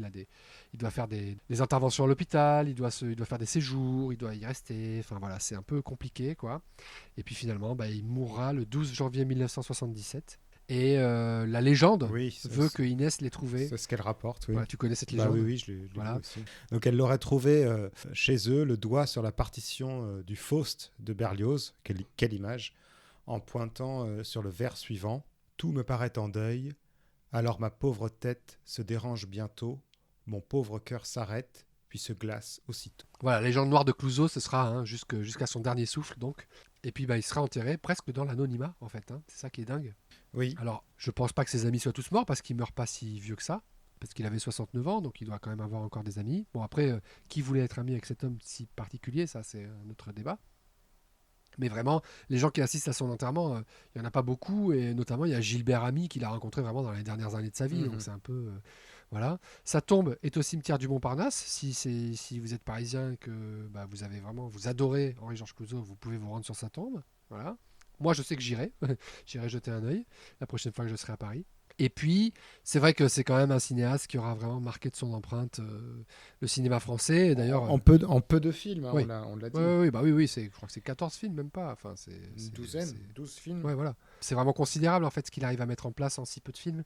Et on l'a vu, toute la mini-série, là, vous avez quand même eu des films qui sont quand même... Ça nous est rarement arrivé de dire celui-là, vous pouvez le passer. Je crois qu'il y a vraiment Miquette et sa mère, et puis Les Espions. Même Manon, moi je pense qu'il faut le voir. Donc... voilà quoi, c'est vraiment, enfin c'est un grand cinéaste, Et ben voilà, les amis, la mini-série Cinessentiel sur Clouzot touche à sa fin. Je dis touche à sa fin parce qu'on vous a réservé une dernière surprise audio. Le prochain épisode sera une interview avec Chloé Follins. Chloé Follins, c'est l'autrice de l'une des sources que nous avons utilisées pour structurer ces épisodes, le bouquin qui s'appelle Les Métamorphoses d'Henri-Georges Clouzot. On est très très content qu'elle ait accepté de répondre à nos questions.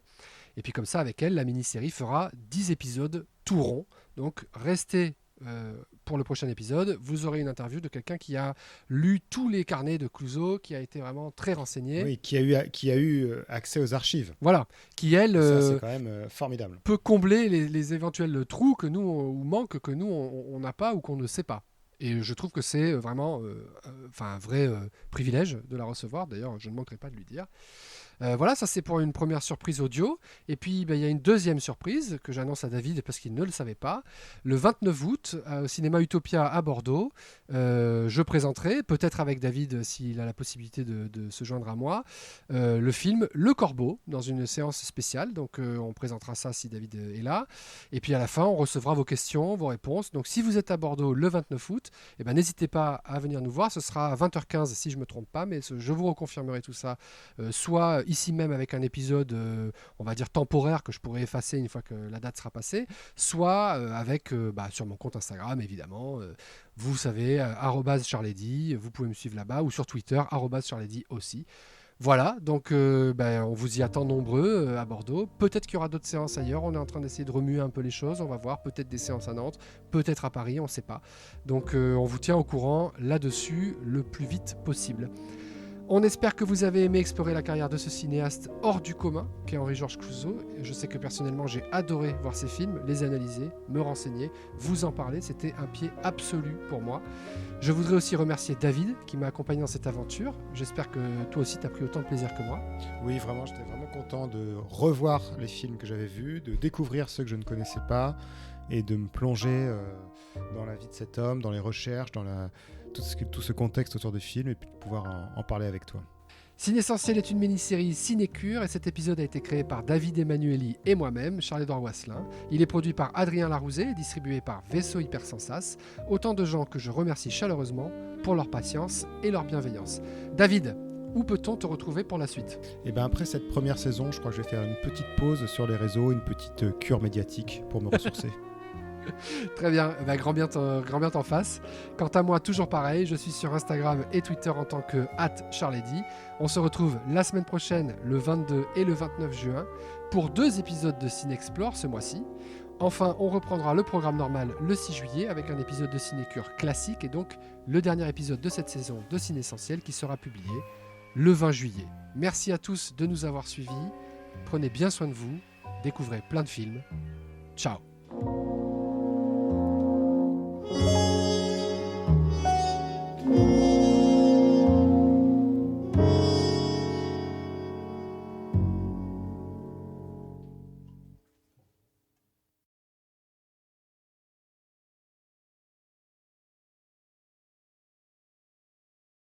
Les films bon marché ruinent le cinéma.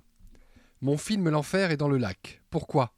Parce que je suis tombé malade. Pourquoi ? Parce que la journée de tournage de L'Enfer coûtait si cher que j'étais obligé, pour couvrir les frais, de travailler à 2 équipes au minimum 16 heures par jour. Je ne vois pas bien qui aurait résisté. Cela prouve une fois de plus que le cinéma, l'art du cinéma, est commandé par l'argent. L'homme qui veut faire un film aujourd'hui en France n'a que 2 solutions. Ou bien faire son film pour rien, ou bien faire son film pour beaucoup d'argent. Le juste milieu, ça n'existe pas. Ça permet de faire un magma qui n'est pas un film. Prenons un film fait pour rien, pour vraiment rien. La femme mariée de Godard. Je l'ai vu, c'est très bon. Très intelligent, insolent, c'est très bon. On ne peut pas faire mieux pour vraiment rien. Mais Godard est seul. Et d'autre part, il est clair qu'il manquait d'argent. Sa caméra fait du surplace, les visages vus de loin ne sont pas éclairés, si bien que le public ne peut pas toucher du doigt, comme il en a besoin, les détails de la vérité. Quelques habitués, quelques cinéphiles, n'ont pas besoin de toucher du doigt. Le public du samedi soir, à Ruffec ou à Aubagne, en a besoin. Un public énorme est allé voir Marienbad, mais l'Immortel a eu très peu de monde. Or Marienbad et l'Immortel, c'est la même chose, c'est du robe grillé. Prenez le texte des 2 films, vous allez voir que chaque image, chaque geste, chaque détail sont, pour Marienbad comme pour l'Immortel, tous prévus, tous écrits par Rob Grillet. Du début à la fin, le film est là, sur le papier. Et voilà la seule différence, derrière la caméra de Marienbad, il y avait un monsieur qui n'a pas l'habitude de prendre l'image à la légère, René. René fait de l'image, et faire de l'image, ça coûte très cher. L'Immortel a coûté 5 fois, 6 fois moins cher que Marienbad. C'est le même film que celui de René, mais le public ne pouvait pas le voir puisque l'image n'est pas faite. Ceux qui ne paient pas leurs films très cher, ils ne font pas du cinéma, ils font de la télé. On pourra dire ce qu'on veut, la télé c'est petit. On n'a jamais vu, on ne verra jamais un ballet à la télé, c'est raté. Parce que le ballet, c'est d'abord une scène d'opéra embrassée dans toute son étendue par 2 yeux. L'espace vide, là où la danseuse était il y a 5 secondes, joue autant que la danseuse, et au même moment, l'espace matériel n'est pas une abstraction. Sans espace réel, bien des choses ne passent pas. La télé peut montrer les yeux de Robespierre, les mains de Robespierre. Elle ne montre pas la révolution. Le cinéma fait voir la révolution, la foule forçant les ponts de Pétrograd. Cela ne l'empêche pas de montrer en gros plan les gros souliers mal lacés de Lénine. Voyez Eisenstein. Or, le public, à la télé, se contentera de Robespierre. Mais s'il va au cinéma, c'est pour voir la révolution, et pas une émission de télé reproduite en grand sur un mur. Il veut donc du cinéma qui a coûté cher. C'est pourquoi les films faits pour rien sont ceux qui coûtent le plus cher à l'avenir du cinéma. Les directeurs de salles n'en veulent pas, et on les comprend. Un directeur de cinéma qui projette La Rivière Kwai dépense le même argent, ni plus ni moins, que s'il projette L'Immortel. S'il projette L'Immortel, il paie le même salaire à l'opérateur, à la caissière, aux ouvreuses. Il paie le même loyer, les mêmes assurances, etc., que s'il projette La Rivière Kwai. Dans les 2 cas, il a les mêmes dépenses, mais avec La Rivière Kwai, il empoche quelque chose. Et avec L'Immortel, il en est de sa poche. Le producteur qui a payé L'Immortel très peu d'argent rentrera lui dans ses frais, même si la salle du directeur n'est remplie qu'au tiers. Le producteur du film, pas cher, a donc besoin de directeurs de salle qui acceptent de passer son film en perdant de l'argent. La plaisanterie s'est répétée un certain nombre de fois. Maintenant, ça ne va plus. Le divorce entre producteurs et exploitants est venu de là. Les films faits pour rien nous ont coûté très cher. Devant cette méfiance des exploitants et du public, quels sont les films qui peuvent marcher ? Ceux qui constituent un événement X. Pour l'ordinaire, pour le jour, le public à la télé. Il ne se déplace plus au cinéma machinalement, à tout hasard, comme en 28. Il faut que le film constitue un événement X qui aspire le public.